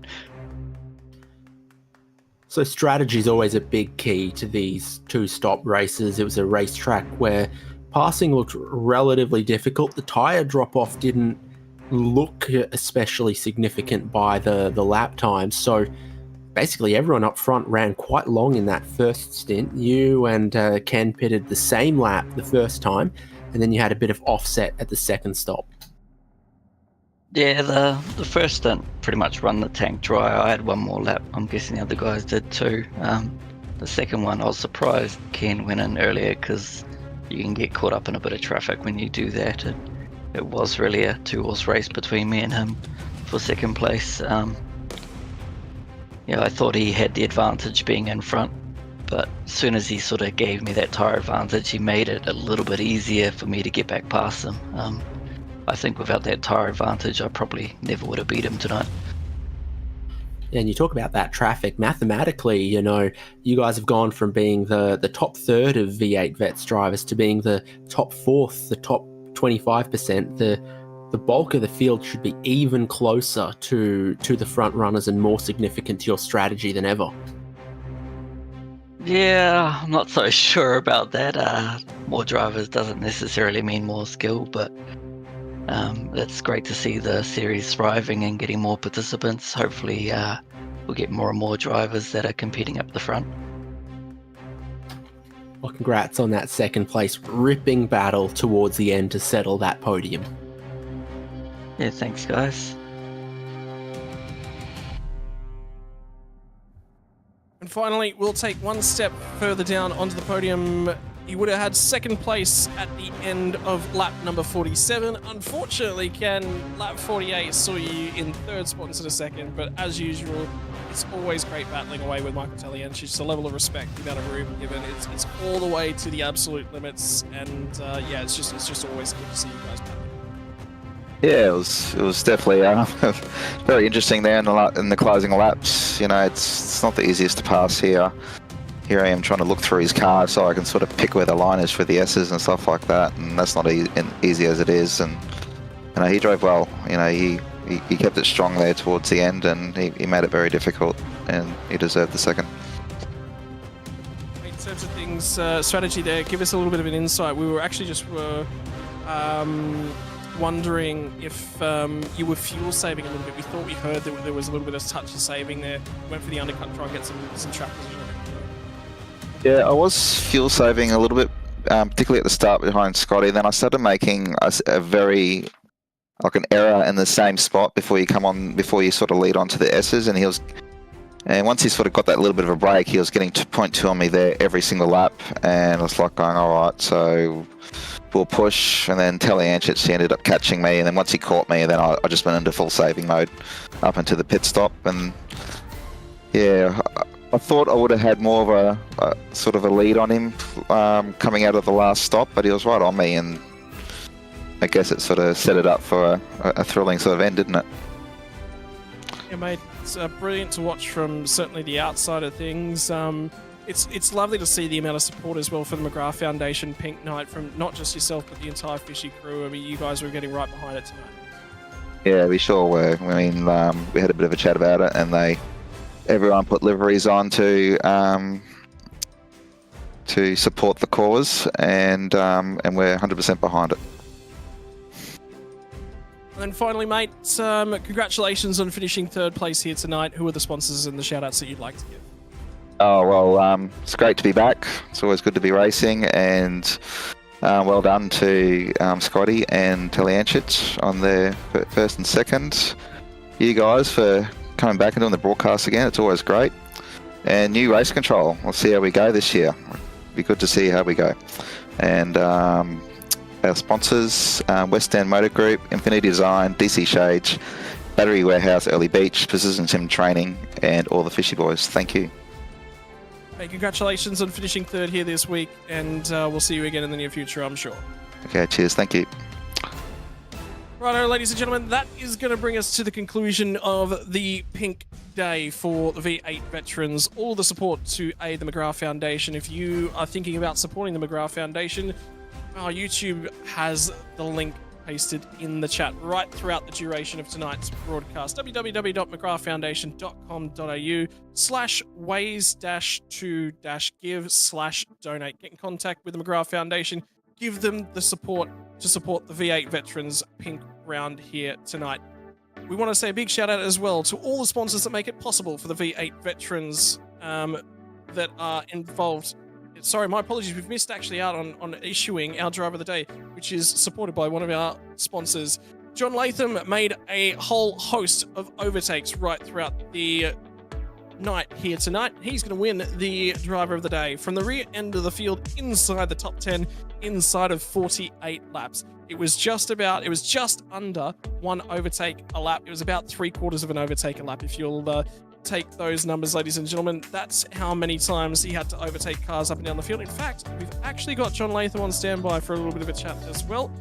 Joins us now, John Latham. No qualifying lap set, but it was a lovely drive throughout the field, up and down, getting the overtakes done. Difficult to do when you come to Virginia International Race. Yeah, cheers. It was after a kind of bit rusty, I think. I haven't done too many laps since we kind of wound up last season. But yeah, just totally muffed my laps, just like literally 2 corners apart off track. So I was like, oh, well, we just have some fun. And it turned out some really awesome battles through the field. I think everyone was driving really respectful but very competitively as well. So yeah, I'm really happy to kind of come away starting 40th and finishing 8th. I'll take that one any day.